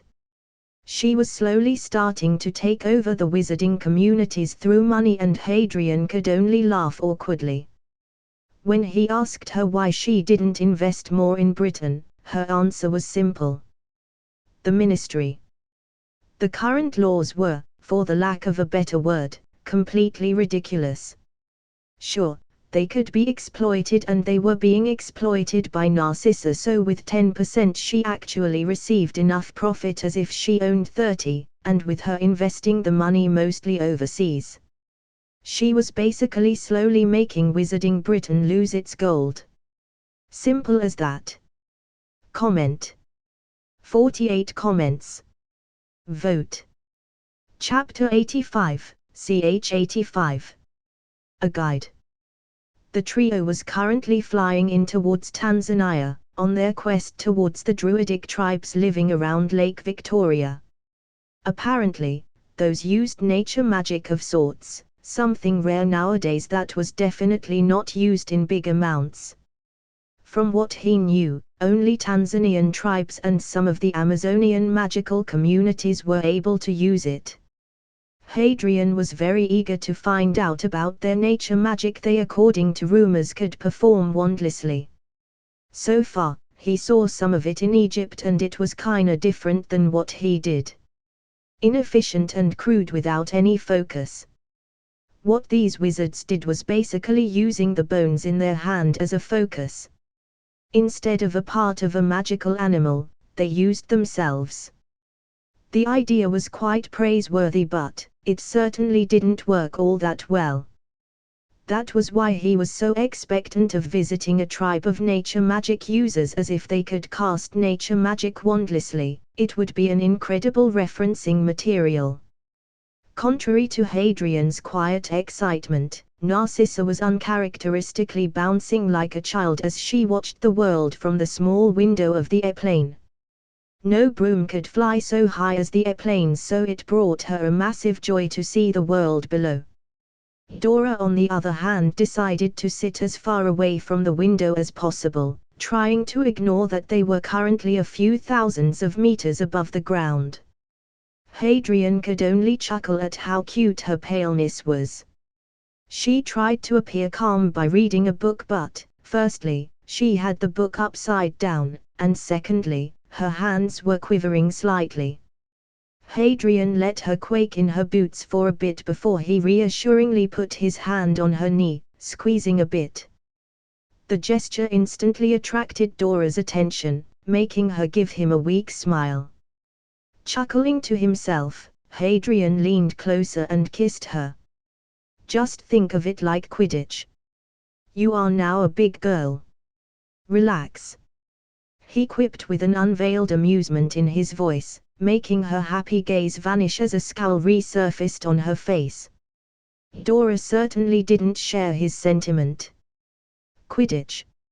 She glared at Hadrian and he was thankful she kept her voice low. Quidditch is completely safe compared to this lunacy. She huffed at him, offended that such a blasphemy even left his lips. Hadrian chuckled hearing her reasoning, but Dora continued nevertheless, heedless of his eye roll. If you fall from a broom in Quidditch, you won't necessarily die. But what if the airplane crashed? Dora heatedly whispered, wiping the sweat from her forehead. Hadrian found her concern quite cute and put his hand on her head and patted it with an amused head shake, making her scowl at him. It was then that Narcissa decided to join the conversation as she turned towards Dora and rolled her eyes at her. Relax, Nymphadora. These airplanes are less dangerous than Hogwarts Express. Narcissa explained lazily to Dora what she read in a brochure on the airport, and Hadrian resisted the urge to facepalm. He wouldn't really bet on that thing for knowledge. His eyes started twitching nevertheless as Narcissa continued. And anyway, what could possibly go wrong? Hadrian froze at these words and really facepalmed this time. Oh! Did she really have to say it? Raise your hands. This plane is hijacked. Hadrian groaned and glared at Narcissa, whose chest suspiciously trembled as if she was holding in her laughter while her head was averted from him, facing the window. Dora looked with a blank expression at the man with an automatic rifle and then turned to Hadrian. Still think this is safe? She whispered in a deadpan voice, making Hadrian give her a stink eye. Fuck my luck. He grumbled, not answering Dora. Hey, you. One of the hijackers apparently heard Hadrian and decided to pay attention to him. He started to approach his seat. Fuck my luck double time. Hadrian repeated, his gaze completely blank as both Dora and Narcissa took out their wands while the man was getting closer. They looked discreetly at Hadrian, making him sigh in exasperation. Of course, something like this just had to happen to him. He turned to Narcissa with a question obvious in his gaze, heedless of the approaching man. Narcissa. Got it. She acknowledged with a smile, making Hadrian decide the course of their actions as their eyes were firmly locked together. A smile appeared on Narcissa's face. I also have everything I would need with me, she added, and turned towards the assailants, her eyes scouting all of them, their positions, and weaponry. Hadrian smiled at her. In that case, he took out 5 rubber balls out of his pocket as he looked directly into the eyes of the hijacker, who was now quite close to them. As their eyes met, Hadrian smiled widely at the man, whose eyes widened. The man didn't have a good feeling from that grin as a chill ran through his spine, but it was too late. Hadrian threw the 5 balls up while transfiguring them into sharp nails made out of metal. Here. He finished his signal for Narcissa. The 5 hijackers had only a second to notice something wrong as they spotted 5 nails in the air before Narcissa banished all 5 of them into their heads, hitting each of them, sending their bodies onto the floor, dead. The panic ensued. Well, nice. This can be counted as a successful surprise attack. Hadrian praised Narcissa. We can make a combo out of this, he quipped jokingly as his other hand snaked around Dora's shoulder, calming the distraught girl down. After all, she did just witness the murder of 5 people. She was shaken, but Hadrian didn't really feel any need to coddle her. Comfort. Yes. Be there for her as a supporting pillar in this situation. Definitely. Coddle her. Nah. Dora would just have to get used to it like the big girl she was. Yes, this can definitely be our combo. Contrary to Hadrian's expectations, Narcissa agreed to him wholeheartedly. This was a fast and surprising attack. It took barely 3 seconds for Hadrian to throw the balls up, transfigure them, and for her to banish them. The men didn't have even a chance to react. Well, then. Time to shut the crowd up. Narcissa put her wand on her throat and used sonorous charm. Shut up! She screamed with a very annoyed voice with a touch of threat in it. The loud voice made the plane quiet down in an instant. Every single person was cowed except one.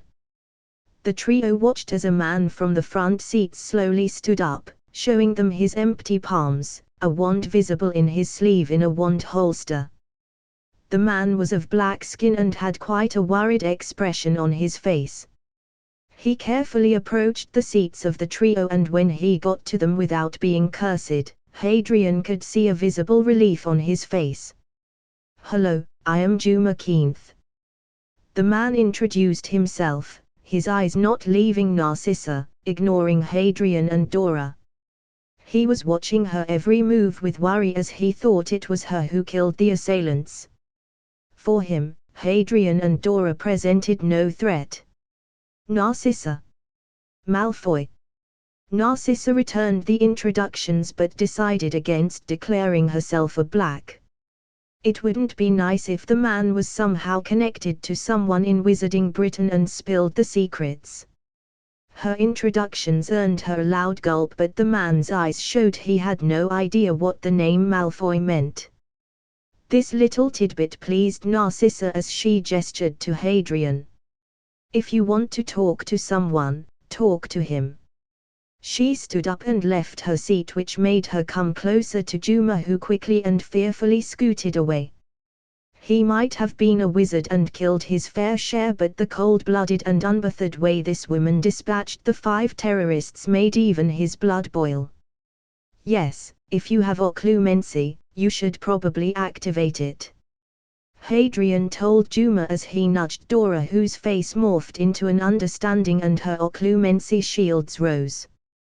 This action earned him an inquisitive gaze from Narcissa as she took out a paper with a rune and put it on the floor. Juma didn't question the suggestion and also raised his occlumency shields. Juma watched as the extremely complex rune on the paper shined and felt something brush his occlumency shields. It made him blankly blink at the pale blonde-haired woman who set up that kind of rune.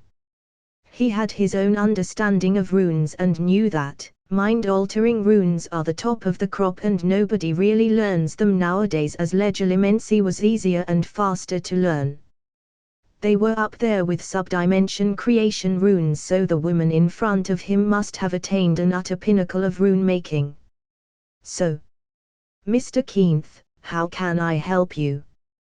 Juma heard the voice of the boy, Hadrian, asking him, and it took him a moment to reboot his brain in order to answer.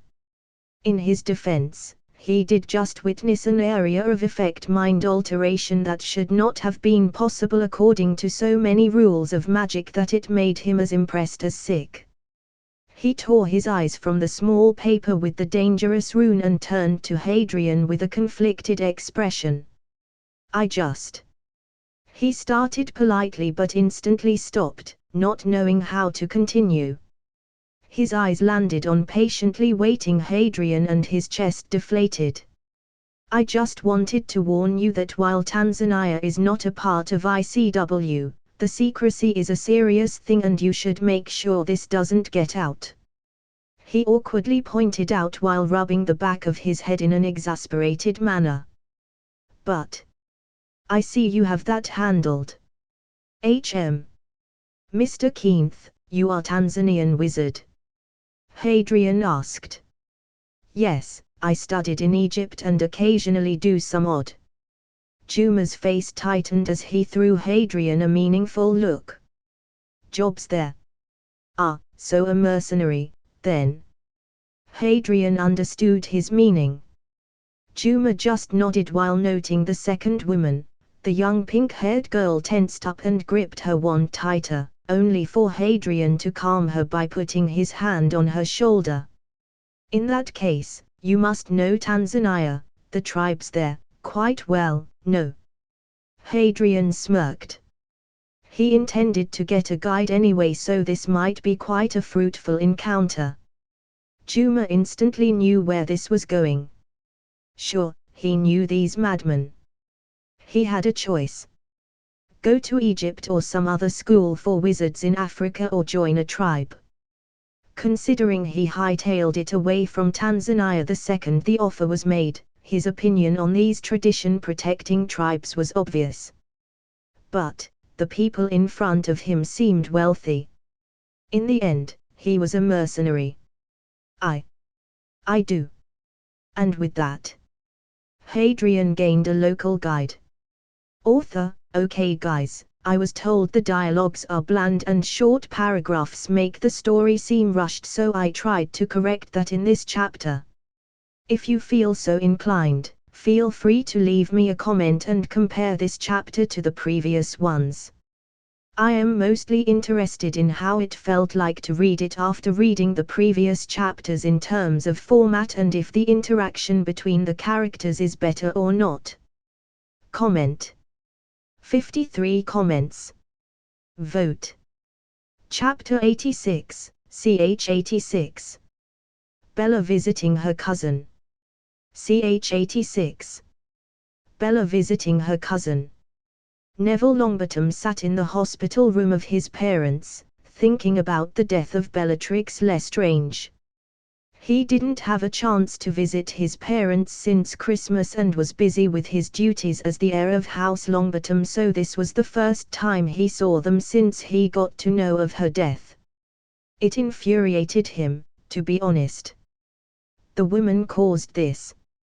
His eyes looked at his catatonic parents as his thoughts started turning dark.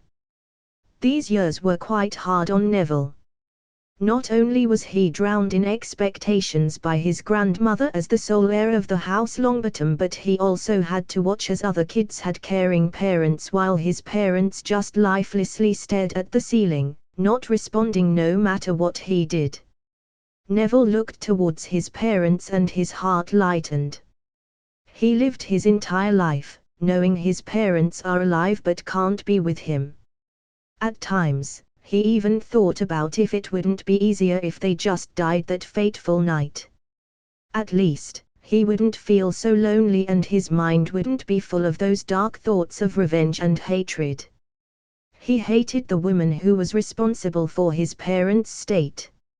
Many nights did he spend crying due to his powerlessness and insufficient magical talent, as it meant he would be powerless if a chance to end the woman was presented. But now, times have changed. Neville smiled to himself, happiness plainly visible on his face. Mom, Dad, don't worry. The madwoman who did this to you is already dead. A lone tear streamed down his cheek. Suddenly a hand grabbed his shoulder while an eerie and elated feminine voice whispered into his ear. Are you sure of that? Neville would jump at the scare if the hand didn't hold his body firmly in the chair, not giving him much freedom of movement. As he was about to turn around to see who startled him, the person continued speaking despite his discomfort as her harsh bony fingers strongly buried into his shoulders. Longbottom boy. The voice stated, and Neville could almost see the grin on the unknown person. He could feel a warm breath caress his earlobe as the person ever so quietly cooed into his ear. It's not nice to proclaim people dead in their presence. Neville's body went instantly rigid. He tried to grab his wand, but as he grasped it, in his nervousness, he actually dropped it, letting it fall onto the floor. As he watched his wand rolling away from him and felt his body unable to move due to the strength of the person that was pressing him into his chair, his heart started to be drowned in despair. He now had an inkling who was behind him and he didn't want to believe it, hoping it was a nightmare. Bellatrix watched the Longbottom boy with a bemused gaze, seeing him nervously sputtering and flailed his hands around like a child he was while looking at his wand on the floor.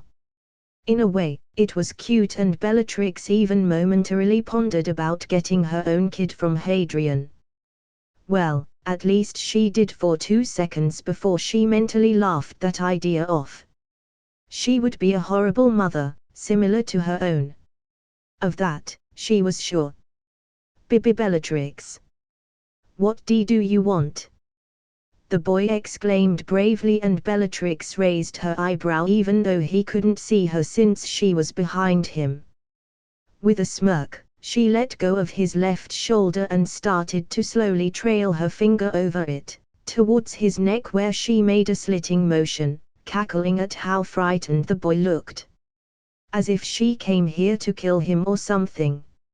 Surprisingly, while she did get a measure of sadistic glee from what she was doing, she no longer felt satisfaction from it. She scared a kid. Big deal. Mentally sighing to herself, her eyes redirected at the 2 people she showed the meaning of pain after they were such a pain in the ass. It was a peculiar feeling, seeing her handiwork. If you came to kill me, then be quick. She heard Neville and turned to him. He was fearfully fidgeting in her hands and it made her roll her eyes. Gryffindor, how distasteful. She commented while sniffing her nose. But no, I just came to visit my cousin, of course. Bellatrix said, enjoying the gaze of the boy as the realization hit him somewhat hard. Yes, your mother's mother was the sister of my mother. We are family. She cackled at that. We are not a family. Neville screamed. No. You are murdering bitch. We are definitely not a family. He shook in rage, uncaring about the consequences anymore. The bitch wanted to proclaim being his family after she mentally crippled his parents. Bellatrix only laughed again. Boy, no matter what you want to believe, the reality won't change. She released his shoulders fully and started slowly approaching the beds with Neville's parents. Neville tried to jerk himself towards his wand but found out he was as if glued towards the chair. Don't bother, I used a slightly modified pranking spell to make sure your butt doesn't leave the chair, Bellatrix offhandedly stated as she leaned towards her cousin. She has such a peaceful expression, she stated and quickly cast a silencing charm at Neville. Pshaw, we don't want to wake them, now, do we? Bellatrix quipped but then corrected herself. Well, I don't want to wake them. You most likely do, but even then, I'd like it if you were quiet, she told the boy. Bellatrix leaned forward and put the tip of her wand on Alice's forehead while closing her eyes. Neville watched her warily, hoping the madwoman won't hurt his mother. After a few minutes of just staring at her unmoving form, her wand still on his mother's forehead, he started to get antsy and even forgot he was silenced. But before he could say anything, Bellatrix finally moved. Neville observed as she quietly strutted around his mother's bed and now approached his father, doing the exact same thing. Another few minutes passed and Neville could only powerlessly watch as Bellatrix Lestrange did something to his parents. Bellatrix finished and opened her eyes, nodding to herself with satisfaction. Her eyes trailed towards the bound and silenced boy, finding the mix of peeved and worried expression he had on his face quite amusing. Don't look at me as if I killed your kitten. I just unlocked their mind. Bellatrix rolled her eyes at the boy in exasperation as she removed the silencing charm. Her statement stopped Neville short. Unlocked minds, he blurted out in disbelief. Wait. I can talk, he exclaimed. Yes. I am sure your parents will be proud of that feat, Bellatrix sarcastically quipped. I will tell everybody you are alive, Neville shouted at her, trying to sound threatening but failing miserably at it. Bellatrix just tilted her head at him. Do as you wish, she said, making Neville gape at her. I mean, sure, tell everybody that the dead Bellatrix Lestrange, whose body was witnessed by no less than 20 hours and then burned, is alive, had a conversation with you that didn't start and end up with the word Crucio, and that she betrayed Voldemort by waking up your parents, she snickered. Yeah, that will go so well. Bellatrix shrugged and left through the doors, making herself again invisible with the nifty transfiguration trick of the young Bones girl. Wait! Neville shouted and tried to jump at her.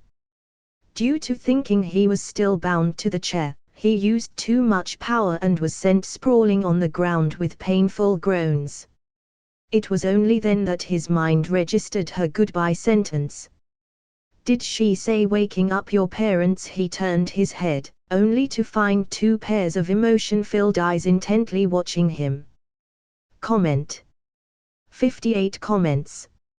Vote. Chapter 87, ch 87. Tanzania 1. Hiring Juma was indeed one of the best things Hadrian could do. The man was a local and gold mine of information. More so due to his special circumstances. He had the gift, as they called it in these parts of the world, which meant he was an exceptionally powerful wizard. Well, exceptionally powerful was a debatable bit according to Narcissa, but it was clear he was no pushover. Anyway, he knew his fair share of people from the magical tribes in Tanzania, and that helped Hadrian and the company a lot, especially when it came to saving time. And that's how they just in 2 days after coming to Tanzania managed to get to their target. Magnificent, isn't it? Juma knowingly asked. When I was first brought here as a kid, I remember spending the entire night up, admiring it, he nostalgically added. Hadrian nodded as he looked up. Above them, covering the entire place of the tribe, was a huge tree as big as a skyscraper, with dense twine of uncountable branches going deep underground, creating a sort of an umbrella over the dwellings of the tribesmen.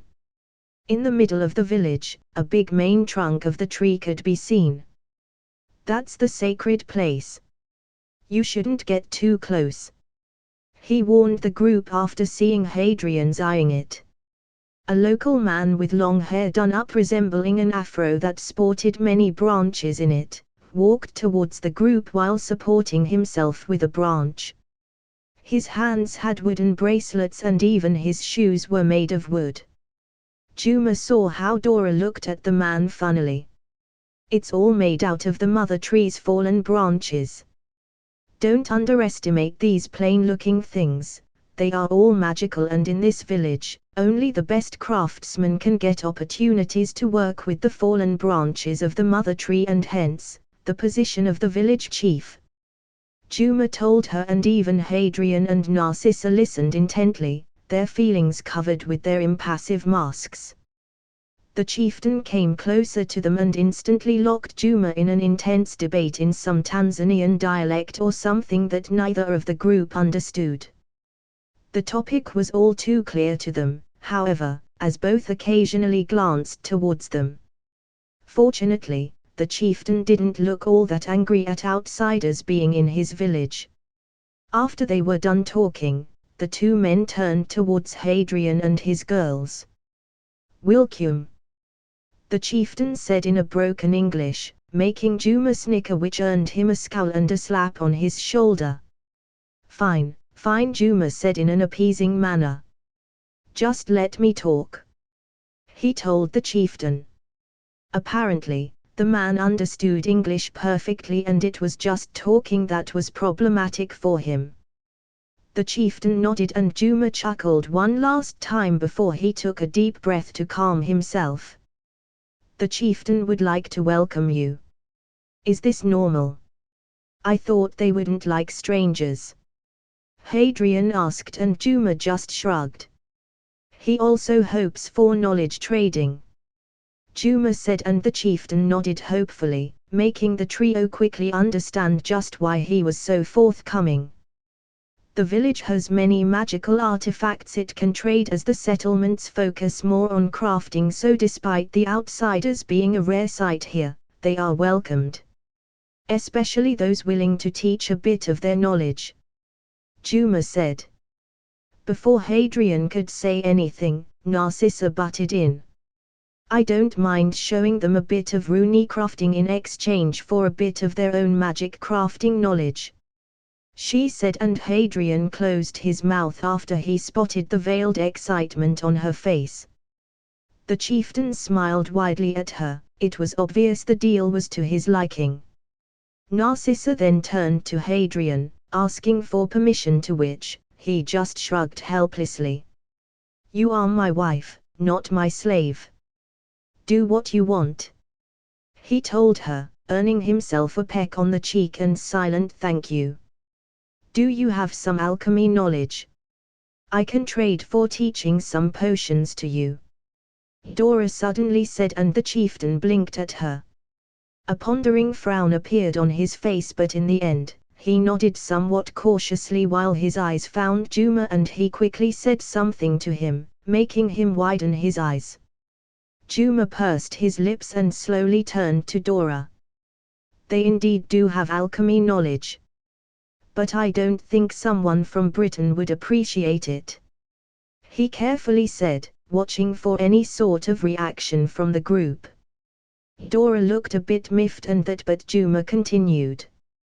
"They have a bit of knowledge in flesh crafting from one of the Chinese wizards who visited 2 centuries ago," he told her, and Dora's jaw dropped. She showed quite a conflicted expression, but then her eyes hardened. "I would like to learn it," she said, surprising everyone. Even Narcissa and Hadrian didn't think she would actually agree. Dora was very tolerant of the so-called dark arts, but she was nevertheless a witch raised in magical Britain, therefore prejudiced.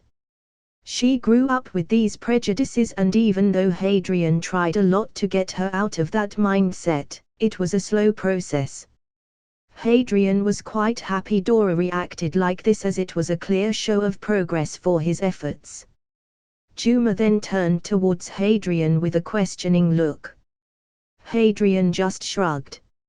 I am knowledgeable only in transfiguration, and I don't think I will have time for it as I am in the middle of devising a ritual, he told Juma, who nodded in understanding. The discussion about knowledge trading concluded. The trio was shown to their living arrangements, which was basically a hut that had magically expanded interior and was kinda luxurious. It was evening and both Dora and Narcissa already left for their classes, while Hadrian was straddled with Juma, thinking about how to get away from him. He wanted to inspect the mother tree, as he needed to know just how was the tree capable of generate magic out of its ass. Sadly, his perception quite couldn't reach it, so he had to get closer. Juma watched Hadrian with a tinge of amusement, but after a while decided he had enough fun. I can take you towards the tree, he said, making Hadrian look at him with a spooked look, earning himself an eye roll. Come on, since we came, you didn't try too much to hide your interest in it.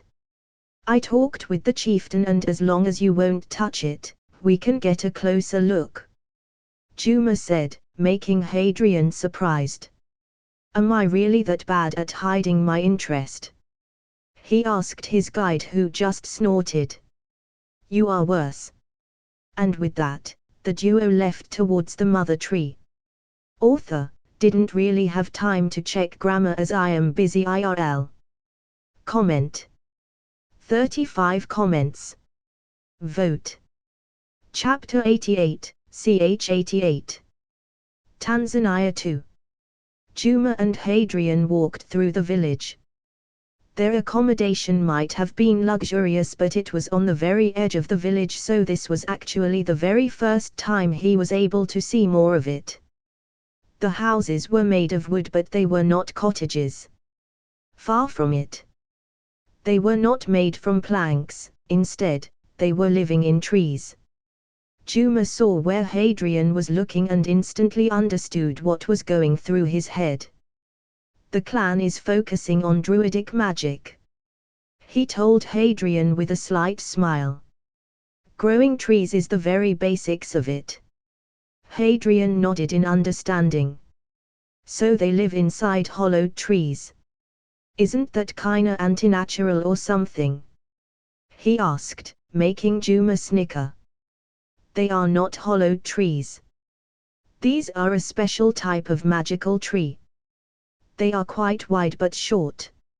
Most of the real tree is on the edges and the middle is actually empty. The natives just used this knowledge to build their dwellings inside the trees.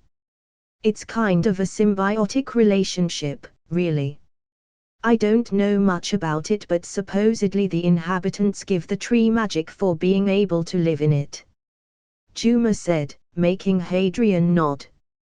His curiosity now piqued, so he started using his perception to actually find out how does that work. The second he did so, his jaw almost dropped and he had to turn his head away to not alert Juma. The natives, these druids or whatever they call themselves, they become one with the tree the second they enter it. Or at least, their magic does. It connects and stays that way as long as they are inside the tree. This has two effects. Firstly, their attunement to druidic magic is strengthened by the second, and their magic is getting a small boost over time. This solved the mystery of why there were no muggles in the village. Supposedly, every child born here was actually magical. And secondly, it makes them a bit disadvantaged in other magical arts than druidic ones, as their magic is geared towards them. That bit was quite disappointing for Hadrian. He perceived how the magic flowed through the trees and the bodies of natives, and he surmised this connection to the druidic arts was the sole reason they actually could use strong wandless magic without much effort, as long as it was a druidic spell. The rest of the journey through the village was spent in silence as Hadrian took the sights of the isolated magical community and stored them away in his memory. They had many magical artifacts that were quite innovative even for the more modern wizards, and yet, they were actually an isolated magical community that had almost no contact with other wizards. They didn't need stairs. They had magical tree branches that could deliver them to higher places. It was the main transportation system in the entire village. Branches and vines that could carry a person from one spot to another. They didn't need soil to grow things. They could just use tree barks and some druidic magic to do so. Almost every house was actually covered in weird flowers of various colors which, according to Juma, were equivalent to a glass house. Hadrian had no idea how, since the main source of light was the shining green moss on the underside of the mother tree that gave the entire place a light green gleam. Not much natural light could reach the village through the mother tree. They didn't use brooms. They had a wooden bracelet that made them capable of floating. These bracelets might not reach the speed of a broom, but they were much more comfortable, and the people mostly used them to gather the moss from the mother tree or work on their tree bark farms, since most of those were on branches high above the grounds. It was kinda weird in a good sort of way. Hadrian felt as if he was in some sort of fantasy about wood elves, except the elves were all black and didn't have pointy ears. The fashion wasn't much of a thing in the village either. The people certainly had quite comfortable looking robes, but they looked it as if they were made out of the vines, which was most likely the truth.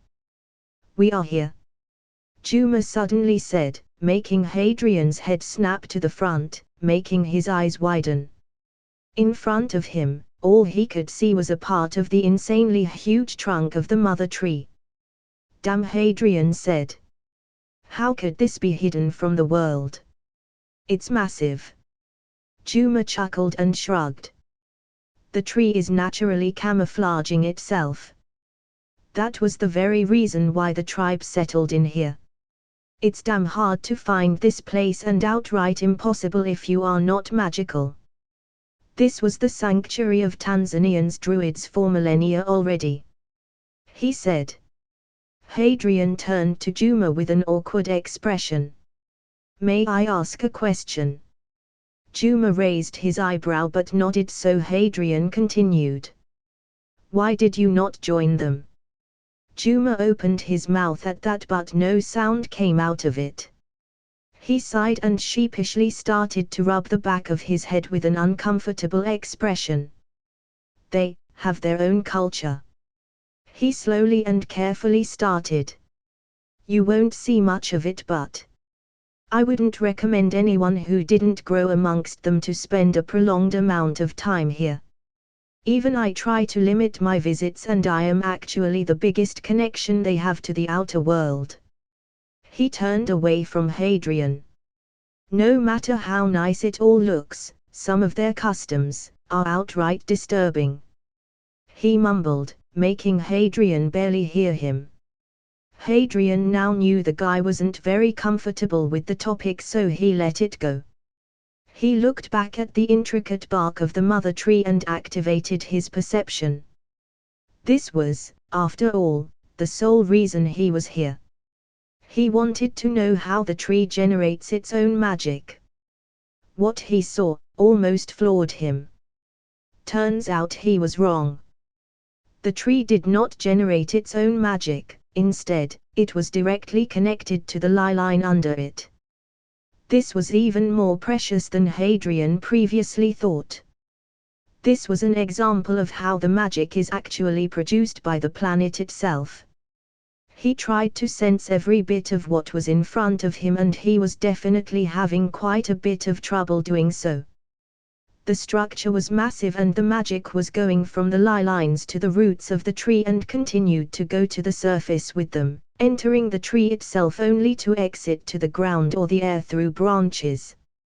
Yeah, no wonder they can actually grow things on tree bark of all things. Hadrian thought as the corner of his lips twitched.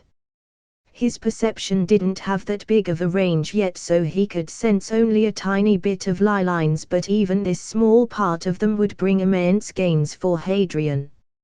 A genuine smile spread through his lips, even though he couldn't really comprehend the way the lie lines worked yet.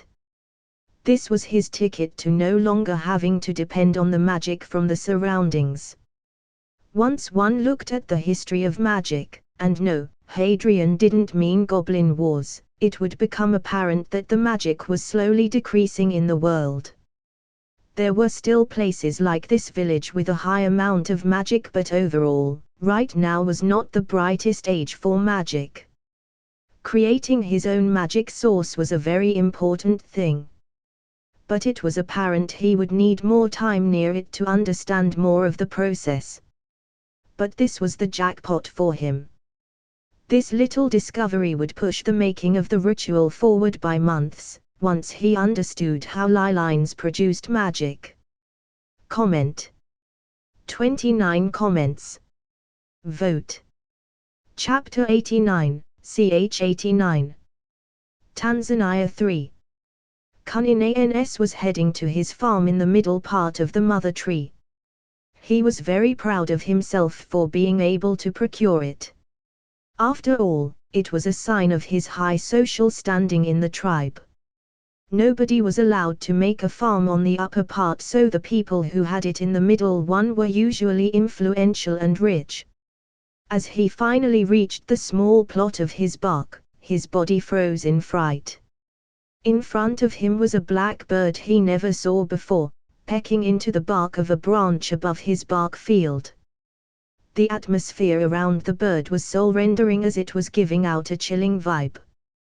Cuninans gulped with his eyes wide when the bird momentarily stopped pecking the bark and raised its head in his direction. His eyes met the blood-red eyes of the bird and he fainted. Later, when he woke up, he found out the branch was pecked out up to the core and instantly ran off to the chieftain to inform him about this disaster. The bird of doom descended. In his room, Hadrian was stroking the feathers of Rowena, who clutched a blue crystal-like branch she pecked out of the mother tree. This was the core of it. Or at least a small part. It was a very important thing to Hadrian and the main component of every artifact the natives crafted. It was an energy source. Hadrian needed it because it was actually a part of crystallized lie line and it would help him tremendously. Good girl. He praised Rowena, who caught at him indignantly at having to do such a menial task for him. Hadrian just gave her another owl treat. Surprisingly, she quite liked them, and chuckled but didn't take her protest call seriously, which earned him a half-hearted peck from her. He opened the storage rune made by Narcissa and deposited the crystallized core inside. This was the 20th Rowena gathered this past week. If the villagers knew, they would probably take pitchforks and hoes to chase Hadrian to the end of the world. These cores were almost sacred for them, and taking them is strictly prohibited unless it's from a branch that fell off. And even then, if they found out that an outsider had the audacity to take it, it would surely cause a headache for Hadrian. One he didn't really need, so he decided to be sneaky about it. After all, to whom could they complain if the thief was a bird? Mother Nature. You say you were seen? Hadrian stated, to which Rowena nodded. Okay, stop with it. We got 20 samples already, no need to get more. Rowena just caught in agreement, happy she was released from the task she considered below her station. Hadrian could only sigh in exasperation at his feathery friend. So much complaining, but in the end, for an owl treat, she would reluctantly do it. But he supposed he was happy about that. Without her, it wouldn't be so easy to get the cause. It was the last days of their stay in the village, and Hadrian laughed hard as the village still panicked about the bird of doom or whatever insanity they came up with. According to the latest rumors, the end of the world was coming.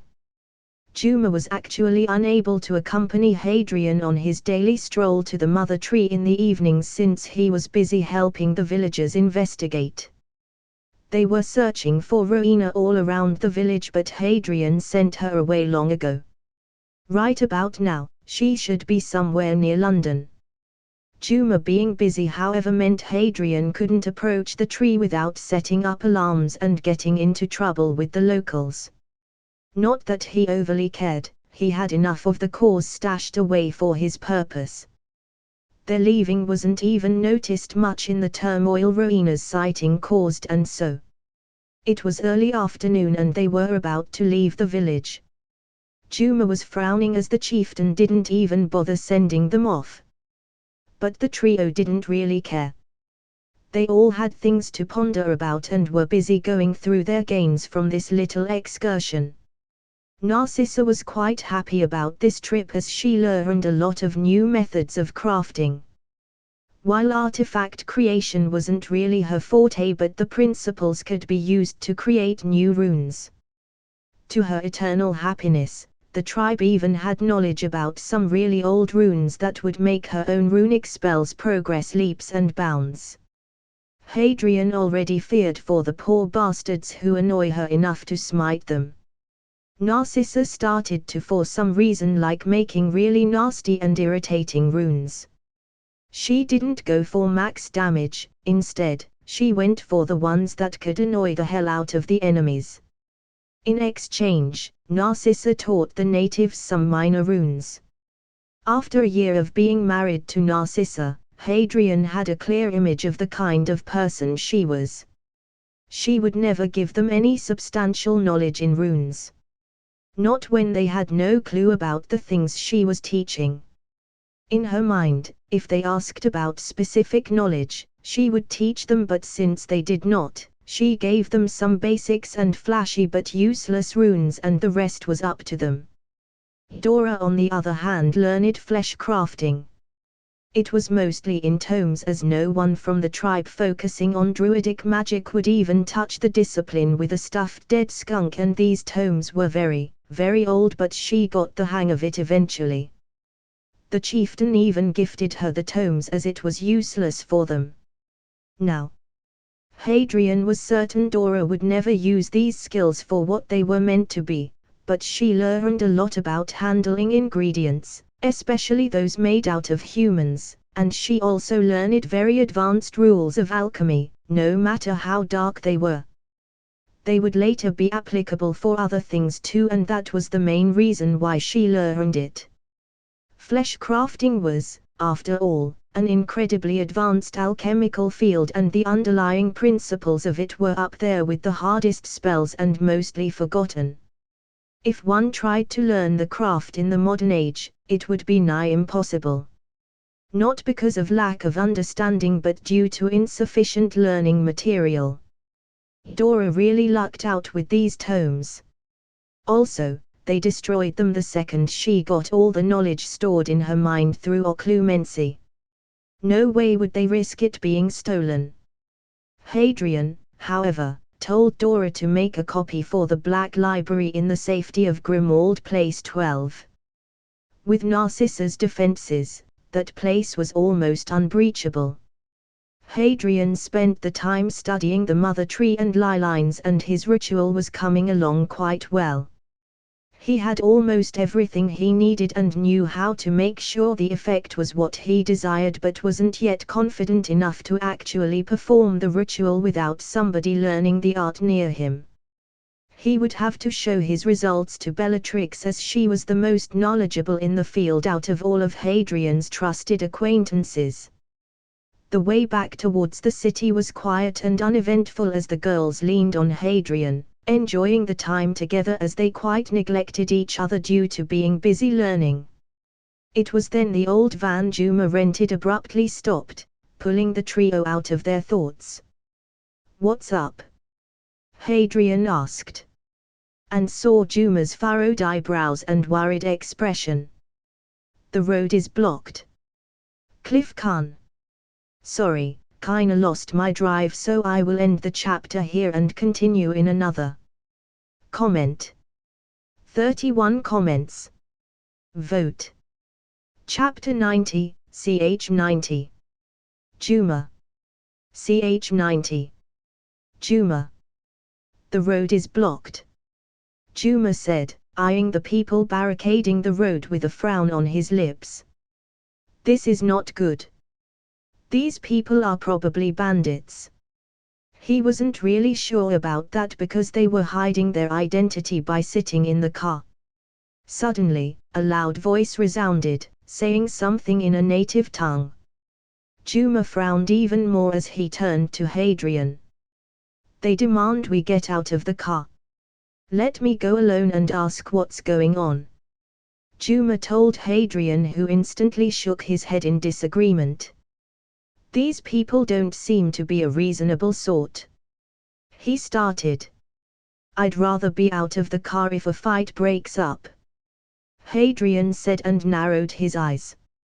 His magical perception was flaring, telling him these people were magical and it didn't bode well for them. The only reason why magical people would barricade the road in wild Tanzania was some nefarious purpose. Which meant fight. Which meant they would be getting massacred.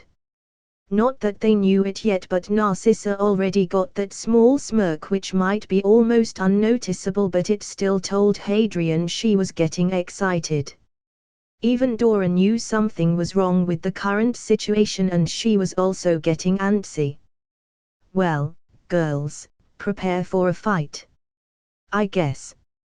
Hadrian said, and Juma saw it was useless to argue, so he nodded and they got out of the car together.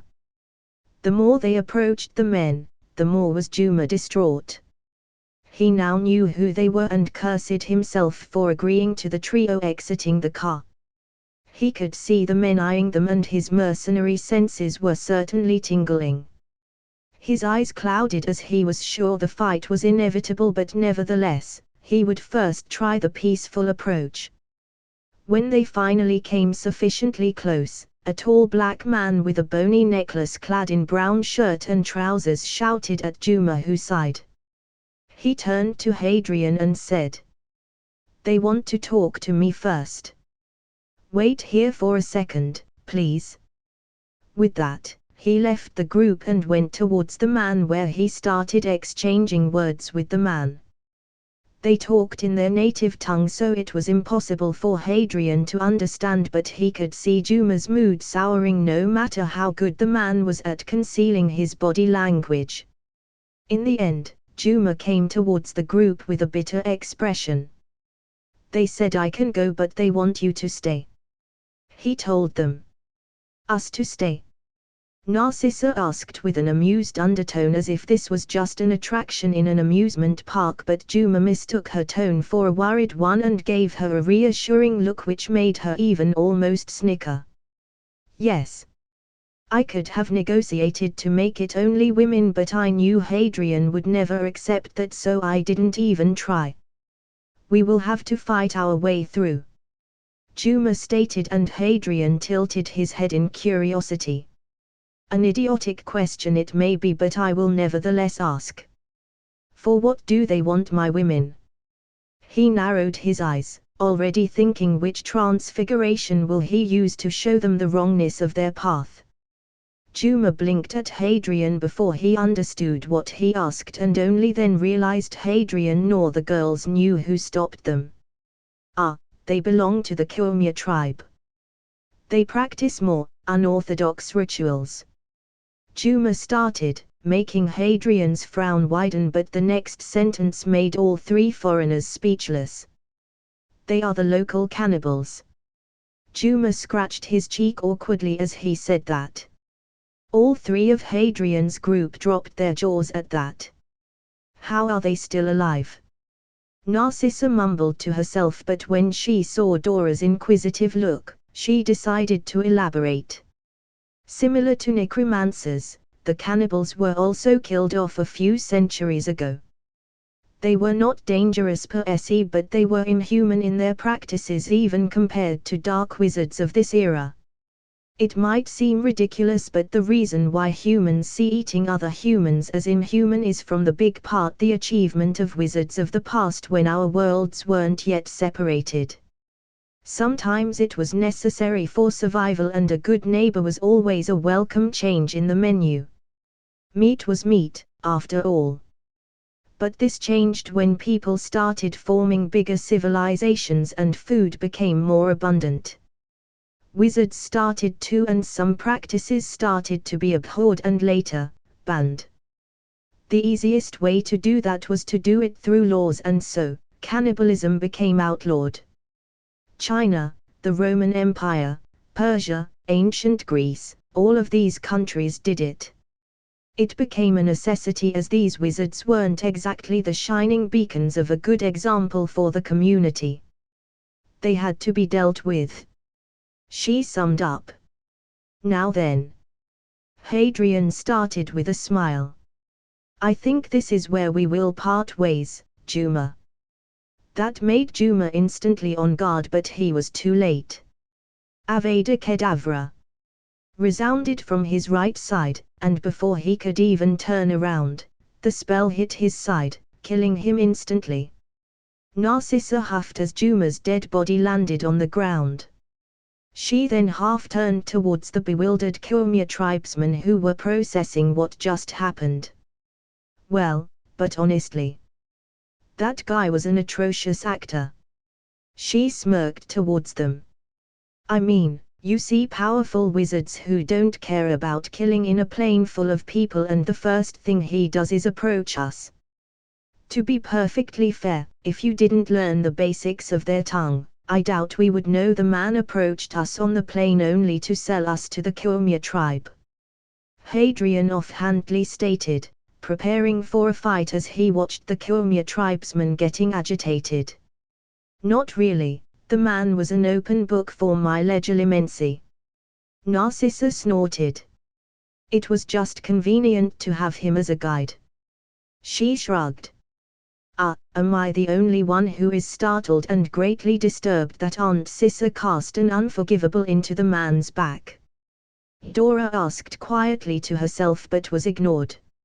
She let out a loud whine, but too prepared her wand for a fight.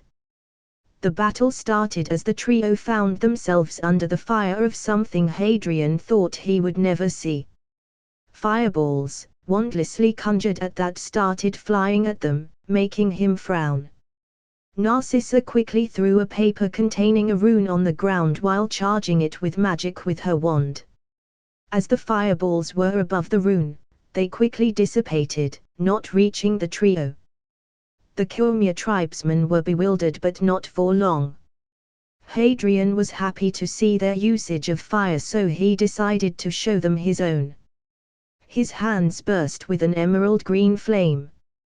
With a flick of his hand, these flames were molded into 2 spears of fire and thrown onto his enemies, who barely scrambled out of their way. But this proved to be quite a wrong move, as Dora wasn't idle either, and they found themselves being flung by banishers of hers. The men weren't pushovers, however, and soon enough, they spread around. Hadrian was conjuring earth shield after earth shield to cover the fire of fireballs from sides, while Narcissa's runes were covering the front.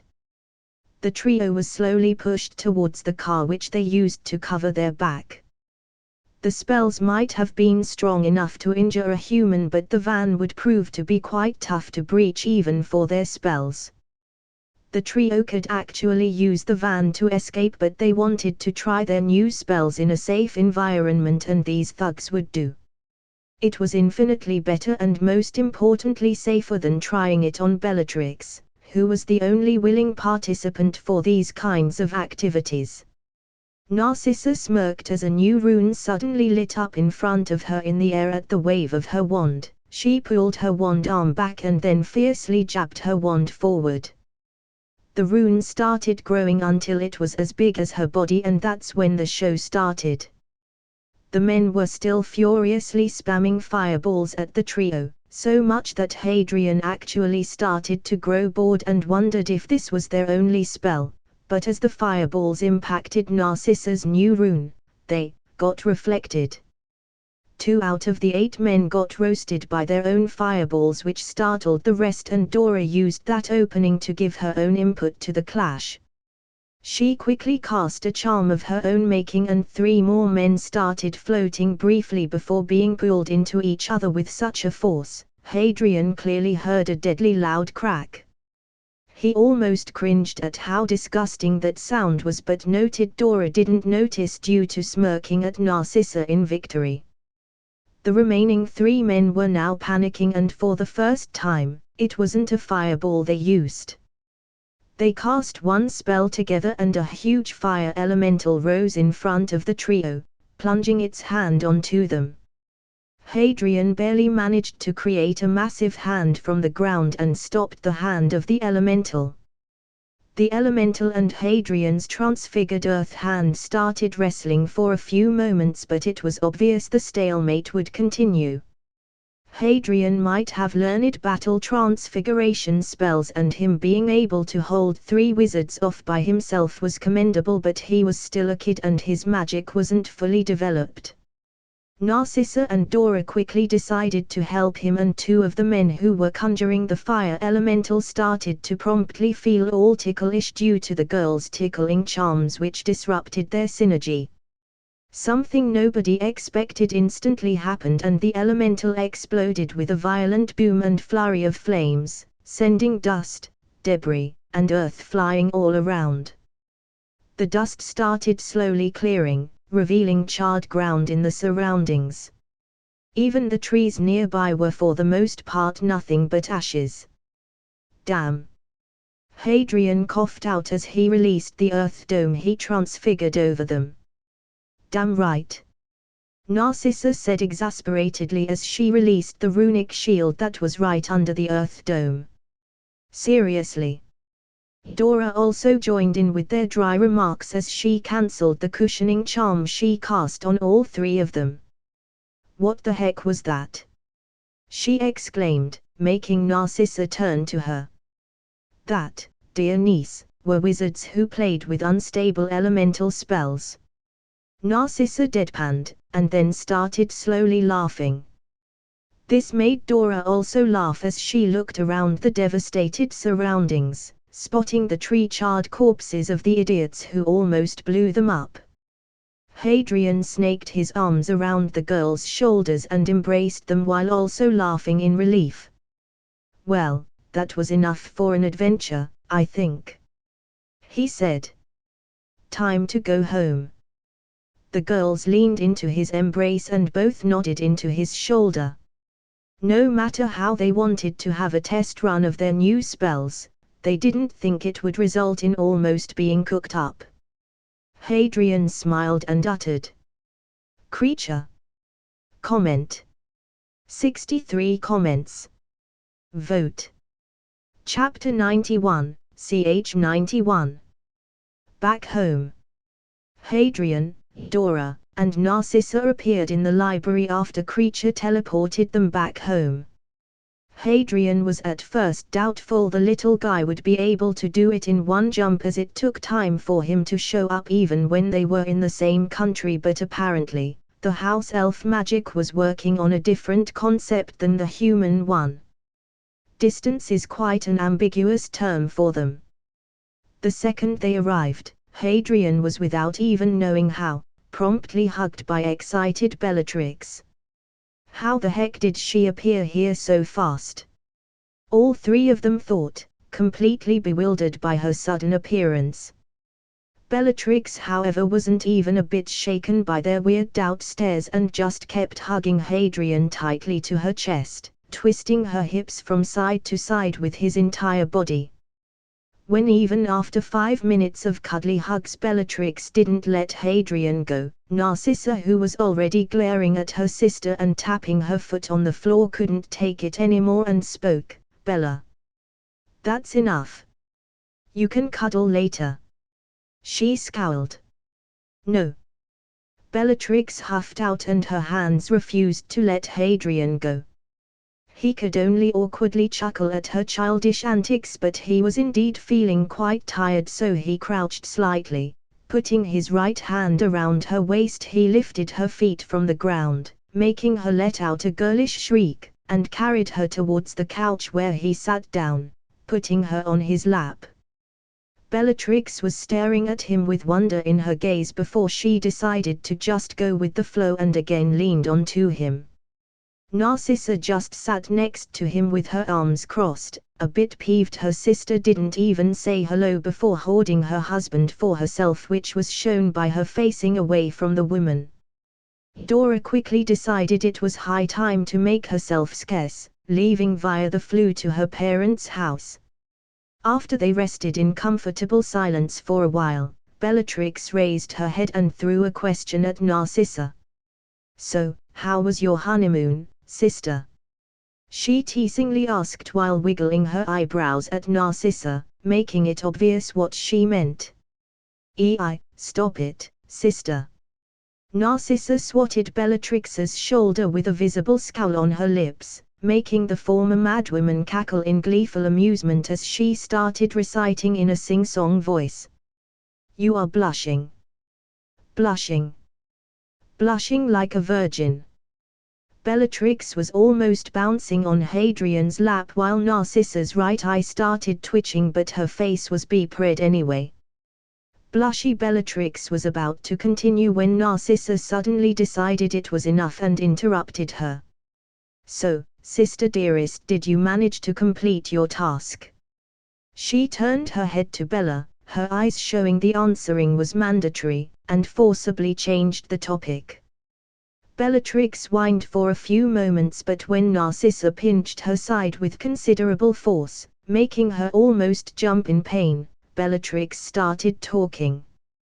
Yes," she screamed as Narcissa was still holding a bit of skin on her side. "I did it, all right." "You did what?" A voice resounded through the room, making both women stop bickering as they froze, robotically turning towards Hadrian. Both forget he was even there during their little sisterly exchange, and now, he wanted to know what they did. Narcissa intelligently started. I may, just say it," Hadrian irritably stated when he saw she was growing quieter and quieter. He was not in a mood for riddles nor any stalling tactics, and his voice was quite clear in that aspect. It told Narcissa all she needed to know. That being it was time to come clean. "Well, okay." Narcissa took a deep breath. "I may or may not order Bellatrix to wake up Longbottoms," she said, biting her teeth as she was really unsure how Hadrian would react to it. "Oh, that." Contrary to her expectations, Hadrian didn't really have any reaction. He just shrugged disinterestedly, which made both Narcissa and Bellatrix stare at him in bewilderment, which turned momentarily to confusion before they gained an understanding look almost at the same time. "You heard us." Their voices chorused at once as they both concluded why his reaction was so bland. "Well, you were acting weird and I was curious, so I eavesdropped while pretending to be asleep." Hadrian chuckled, gently putting his hands on Bellatrix's sides and tenderly embracing her. He was indeed missing the woman. Her childishness was almost contagious, and when she wasn't acting madly, she could be even called somewhat cute. Both women were quite embarrassed due to being overheard, so Hadrian decided to throw Narcissa a helping hand. "But you can always refresh my memory by describing your plan again." He smiled at her, making her return his smile with a beaming one as this lessened the awkwardness of the entire situation. "I wanted to surprise you, and here you already know it all." She shook her head. "I don't think there is a need for me to explain again. But thank you for the sentiment." Narcissa softly gripped his forearm in a show of affection and gratitude. Hadrian was trying to keep a straight face, but mentally he was twitching in annoyance. "What?" "She didn't explain." "Damn, that plan didn't go half as good as I hoped." "Obviously, I have no idea what your plan was." Can't a man flex a bit in front of his wives without there being any unwanted consequences? He was inwardly weeping bitter tears of failure when he noticed Narcissa's smirk. He closed his eyes for a second and took a deep breath in order to recollect himself and push down the shame that was rearing its ugly head to the surface of his mind. Forgot you are an empath for a moment.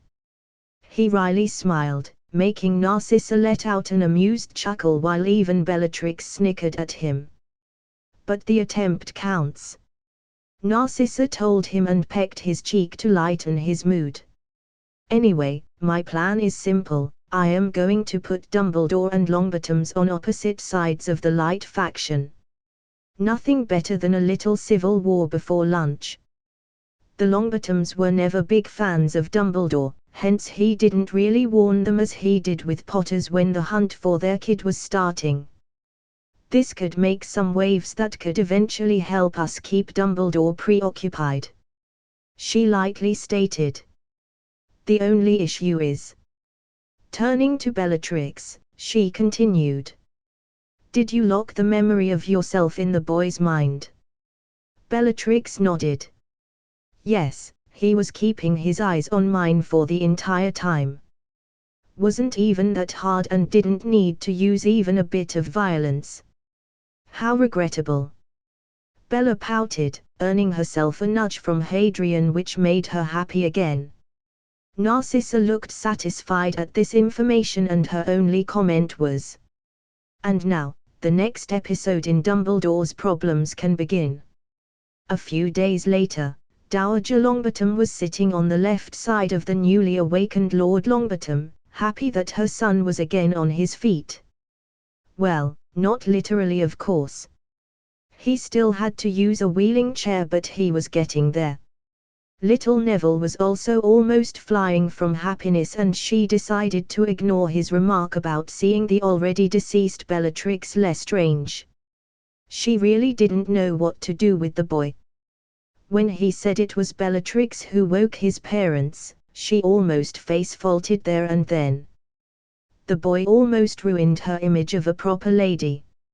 Anyway, she was opening her mail when suddenly, she found a black envelope depicting a bearded man in a red costume with reindeer, waving in her direction. Contrary to common expectations, she knew what Santa Claus was and smiled to herself at getting something like this even though Christmas was still far away. She started reading out loud. Dear Mr. and Mrs. Longbottom, I, the almighty Santa Claus who brings presents to good kids, decided to gift you your overdue. In the past 10+ years, you two were extremely good kids. She chuckled at that before continuing. By now, the entire table was listening to her. Not like lying unresponding on the bed could make you anything but good kids. Asterisk awkward shrug and beard caress asterisk a snicker from her son distracted her so she had to refocus, swat his shoulder, and find where she ended. I decided to give you information about the fateful night. Look into the attachments. Ho ho ho ho ho. She ended and put the letter down, only for another thing to pop into existence in front of her. It was a book.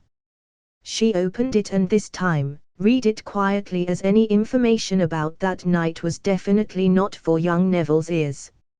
No matter how he tried to take a peek by stretching his neck. When she was done, she was completely pale from what she just read. The problem was, it was a diary written by Dumbledore, she knew his handwriting well. There was even his personal seal that can't be plagiarized as it was magically protected. It was real. The only blemish was the gleefully stealing creature mark under it. What's up, Mom?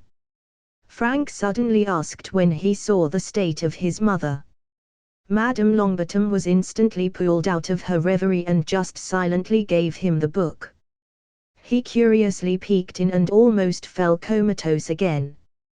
The book didn't contain much. It described barely a month from Dumbledore's life, but it had real proof that Dumbledore basically forgot to warn them when he clearly knew they were about to get a visit from Dark Lord himself. His words. Frank was pissed. Dumbledore.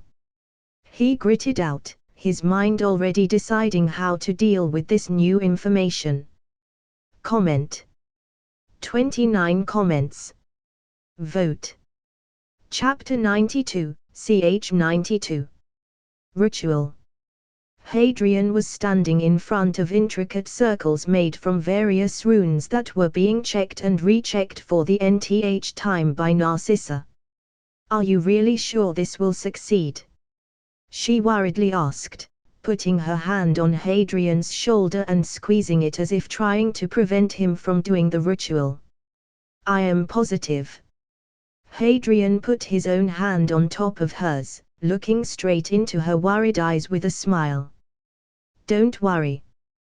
We already tried it with a not-so-willing test subject and it went fine. You checked the runes at least 20 times too. It will be okay." He rolled his eyes and Narcissa let out a whine as she embraced him. "I am still worried, you know." She put her head in the crook of his neck and nuzzled her nose into his skin affectionately. Hadrian didn't respond and just snaked his arms around her waist, pulling her deeper into the embrace, enjoying her warmth. They stood there like that for a time until Bellatrix came and stopped in her tracks, her brows furrowing as she gave the two hugging people a weird look. Her expression however morphed into a mischievous one almost instantly, and in no time she was sneaking up on them. When she was almost next to them, she, with a wide grin, whispered into their ears. "Boo." The duo heard her giddy voice and instantly jumped away from each other from the surprise, making Bellatrix giggle at them childishly. Narcissa glared at her sister a bit when she realized it was her, but Hadrian just laughed and snaked his hand around Bella's shoulder, tenderly pulling her closer to his body as he did the exact same thing with his other hand for Narcissa. "See? Bella is not worried at all," he said, looking at Narcissa but could instantly feel Bellatrix pinching him in the side. "I am worried," Bellatrix exclaimed with a huff. "I still think you should let me go first. If something is wrong." She trailed off but her hands worriedly clutched Hadrian's clothing. Despite the protests from both of his women, Hadrian wasn't about to listen. He knew it would succeed as he carefully observed the previous experimental tryout with a thug from Nocturne Alley. His perception showed him every flaw the process had and he corrected it. The ritual was ready and it was not getting any better anytime soon. The only thing that was missing was. It was then that the door to the ritual chamber in the basement of the Grimmauld Place 12 opened and inside walked Dora with a frown on her lips. From the way she walked, Hadrian instantly knew he would most likely have to listen to the third worried woman and barely resisted the urge to groan. He better unhanded Bella and Narcissa in preparation to handle Dora. Dora came closer and she didn't even manage to open her mouth when she was stopped by Hadrian, who instantly silenced her by kissing her. They separated after a while, not minding the pouting Bella or Cissa, and Hadrian whispered to her, "Don't worry, Kay." Dora was reluctant but in the end, she just nodded obediently while frowning as Hadrian squeezed her hand in thanks. "Well, then. Everything is ready, time to go, I guess," he said, and all three women sighed in exasperation at once. They nevertheless started. Dora and Bella took a few steps back while Narcissa readied herself up as she was the person who would power up and direct the entire ritual. She went through the ingredients with her gaze for one last time to check them. Let's see. 4 sources of magic. A bit of phoenix fire signifying rebirth and regrowth, courtesy of Fawkes, check. Fanfictions, it would be better to have the fabled goblet of fire, but this must do. Check. Drag, Wyverns. Narcissa corrected herself as she knew Hadrian didn't like to refer to these creatures as dragons. Heart, check. And the core of the Tanzanian mother tree, which is apparently a part of Liline, check. All these are capable of producing their own magic. She let out a steady breath as she checked everything and saw Hadrian lie in the middle of her runic circles. Well, then, let's start. She pushed her magic into the runes that instantly lit up with green light. All three women watched with bated breaths as the magic pulsed and was dragged towards Hadrian through the complex system of runes.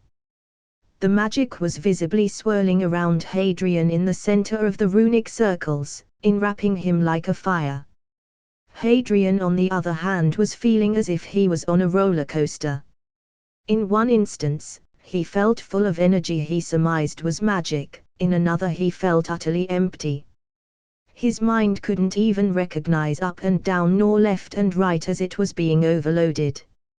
His magic was spiking only to hit rock bottom while his body was barely holding without thrashing due to pain. The pain was quite bearable to his surprise, and the disorientation was far worse. That was when the four magic-producing ingredients caught on fire.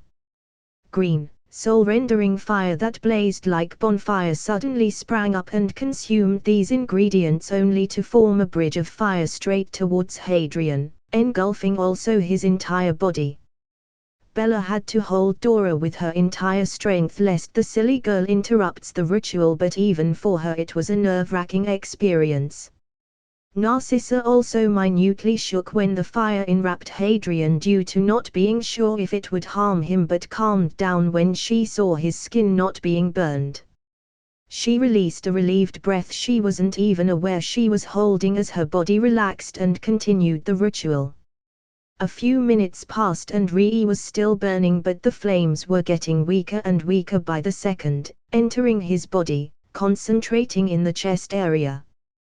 When they completely vanished and the runes dimmed, Narcissa had to support herself with the nearby wall as she wobbly stood exhausted, barely keeping herself on her feet, but despite her momentary weakness, her eyes were intently staring at Hadrian's body in worry. Hadrian felt like utter crap. Despite the feeling of dwelling energy in his body, he couldn't help but find it bothersome that he had to give enormous effort to only stay awake right now. He was exhausted from his magical insides being destroyed, remolded, mixed, squeezed, and then regrown. Not standing up, he just waited for his girls to approach him as he didn't trust his legs to actually carry him anywhere at the moment. Dora and Bellatrix approached Narcissa and supported her body as they relocated towards Hadrian. They all leaned over to him, only to see his eyes open and a sleepy smile on his face. "Hi, girls. Looks like it was a success," he drawled to them, which made them return the smile. "Well, good to know it's possible to create a magic factory," Narcissa quipped, to which Hadrian just raised his hand in acknowledgement and lit an emerald green fire on his hand. A fire that was no longer just a transfiguration but a representation of his very own magic. It quickly spread through the entire room, engulfing it from one wall to the opposite one. All three women were at first startled, but then realized that while their bodies were burning, it didn't bring them anything but comfort and a feeling of safety. They felt wrapped in Hadrian's magic and could perceive his feelings for them due to that as he opened to them, and their magic connected to his, them opening to him. All four of them hugged and stayed like that for a long time amidst the room lit by green fire, until they fell to sleep. Comment. 39 comments. Vote. Chapter 93, ch 93. Getting onto the train. ch 93. Getting onto the train. Hadrian was at platform 9 3/4 at the Charing Cross, about to get on the train with only Dora accompanying him. It would be too suspicious if Narcissa showed up, and even Dora's parents were too closely linked with the mysterious Lord Black to show up. Dora, however, is already widely known for being a good friend of the boy who lived, or his newest nickname courtesy of one, Rita Skeetus, the boy who trolled. Obviously, he gained that after his rodeo with the troll. "Do you have ever?" Dora started worriedly, only to be stopped by Hadrian. "Dora. We did this 4 times already," he said irritably. "Yes, I have everything. Yes, I brushed my teeth. Yes, I have the teddy bear you gave me as a present. Yes, I have your pink pajamas. Yes, I do have packed magical napkins for all situations. And finally, no, I don't need a portable toilet." His face was set in deep deadpan as he added the last bit. Dora just grinned at him and shrugged. "I packed it for you anyway."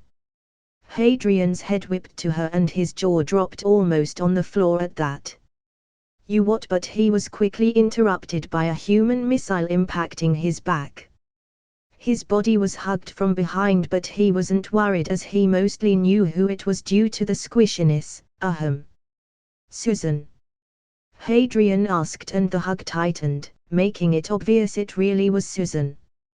"Well, I see that Sue is in good hands, or rather on a good back already," a feminine voice said, revealing Amelia Bones when they turned to it.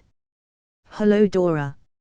I didn't expect you to escort Mr. Potter," she stated, but Dora just lazily waved her hand. "I was available," she said. "Sure you were," Amelia quipped with narrowed eyes.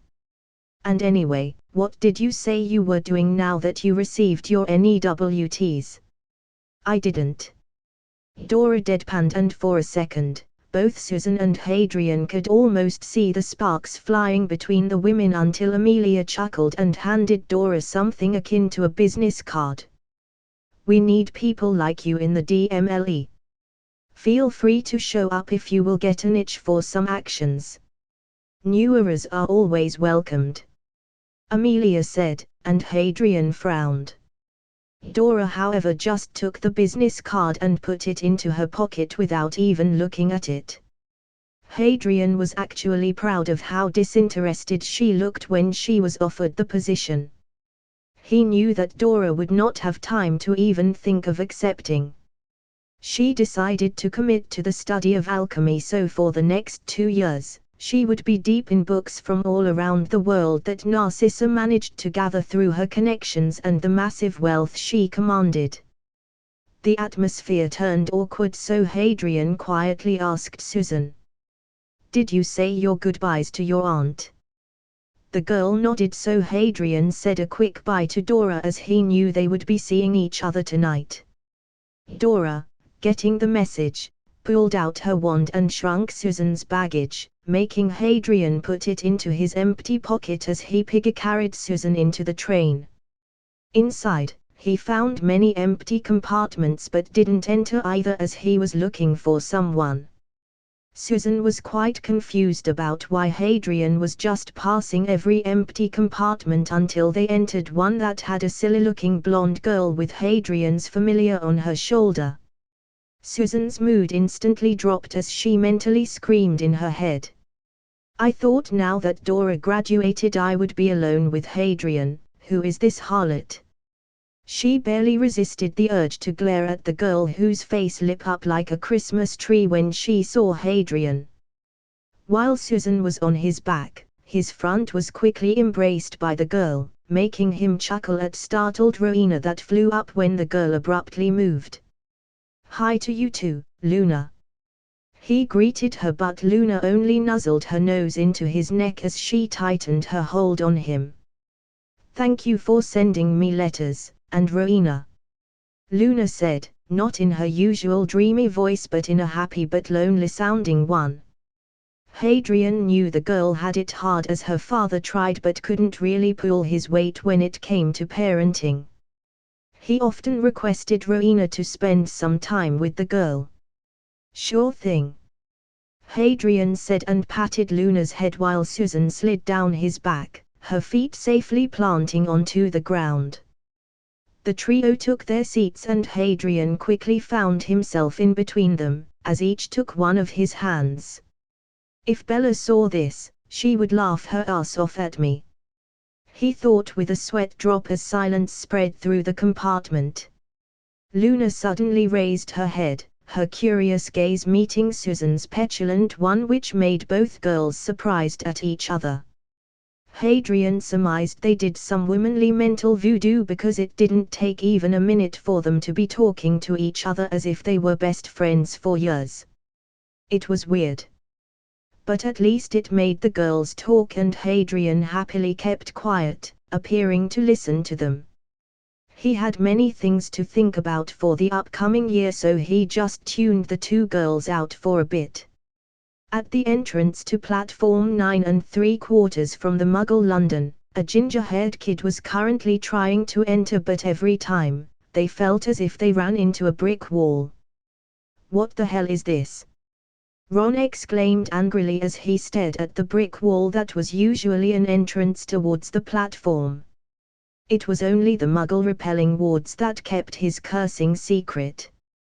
He was as always late due to oversleeping and somehow, he couldn't enter the platform. With exasperation he looked around, hoping to find a solution, only to get a bright idea. His face lit up and he marched his way away from the station, completely intent to go with his brilliant plan of how to get to Hogwarts. A bit away, a hiding green creature with big eyes, bald head, and wearing a sack, was wondering why no Harry Potter showed up yet. He was Dobby, and Dobby was trying to find Mr. Harry Potter Sir for the entire summer but couldn't. Dobby was almost despairing but also praising Mr. Harry Potter Sir for being so good at hiding. In the end, he decided to prevent Mr. Harry Potter Sir from getting to Hogwarts by blocking the entrance, but he only caught some redhead salmon. Dobby decided to wait a bit more for Harry Potter as he felt it was his duty to save the famous wizard. After all, Dobby is a good elf. Behind a corner, another green creature was watching Dobby waiting. It was Creature, who was widely smiling with malice barely hidden in his eyes. He was given a task to prevent the annoying green creature from approaching Master, and he would do his best to fulfill it. He could only sigh in exasperation at the knowledge that after this year, the annoying green thing would be under his command and Creature would have to train him into a proper fanati, house elf for House Black. As he watched Dobby bouncing from side to side with expectant gaze, he somehow found the task too much for his pay grade. How could one change a useless fanatic into a useful one? With magic, of course. But would he have enough magic to manage such a feat with the ADHD house elf in front of him? Now that was the question. Comment. 50 comments. Vote. Chapter 94, The Long-Awaited Hiatus. Well, it's high time, to be honest with myself and accept the defeat.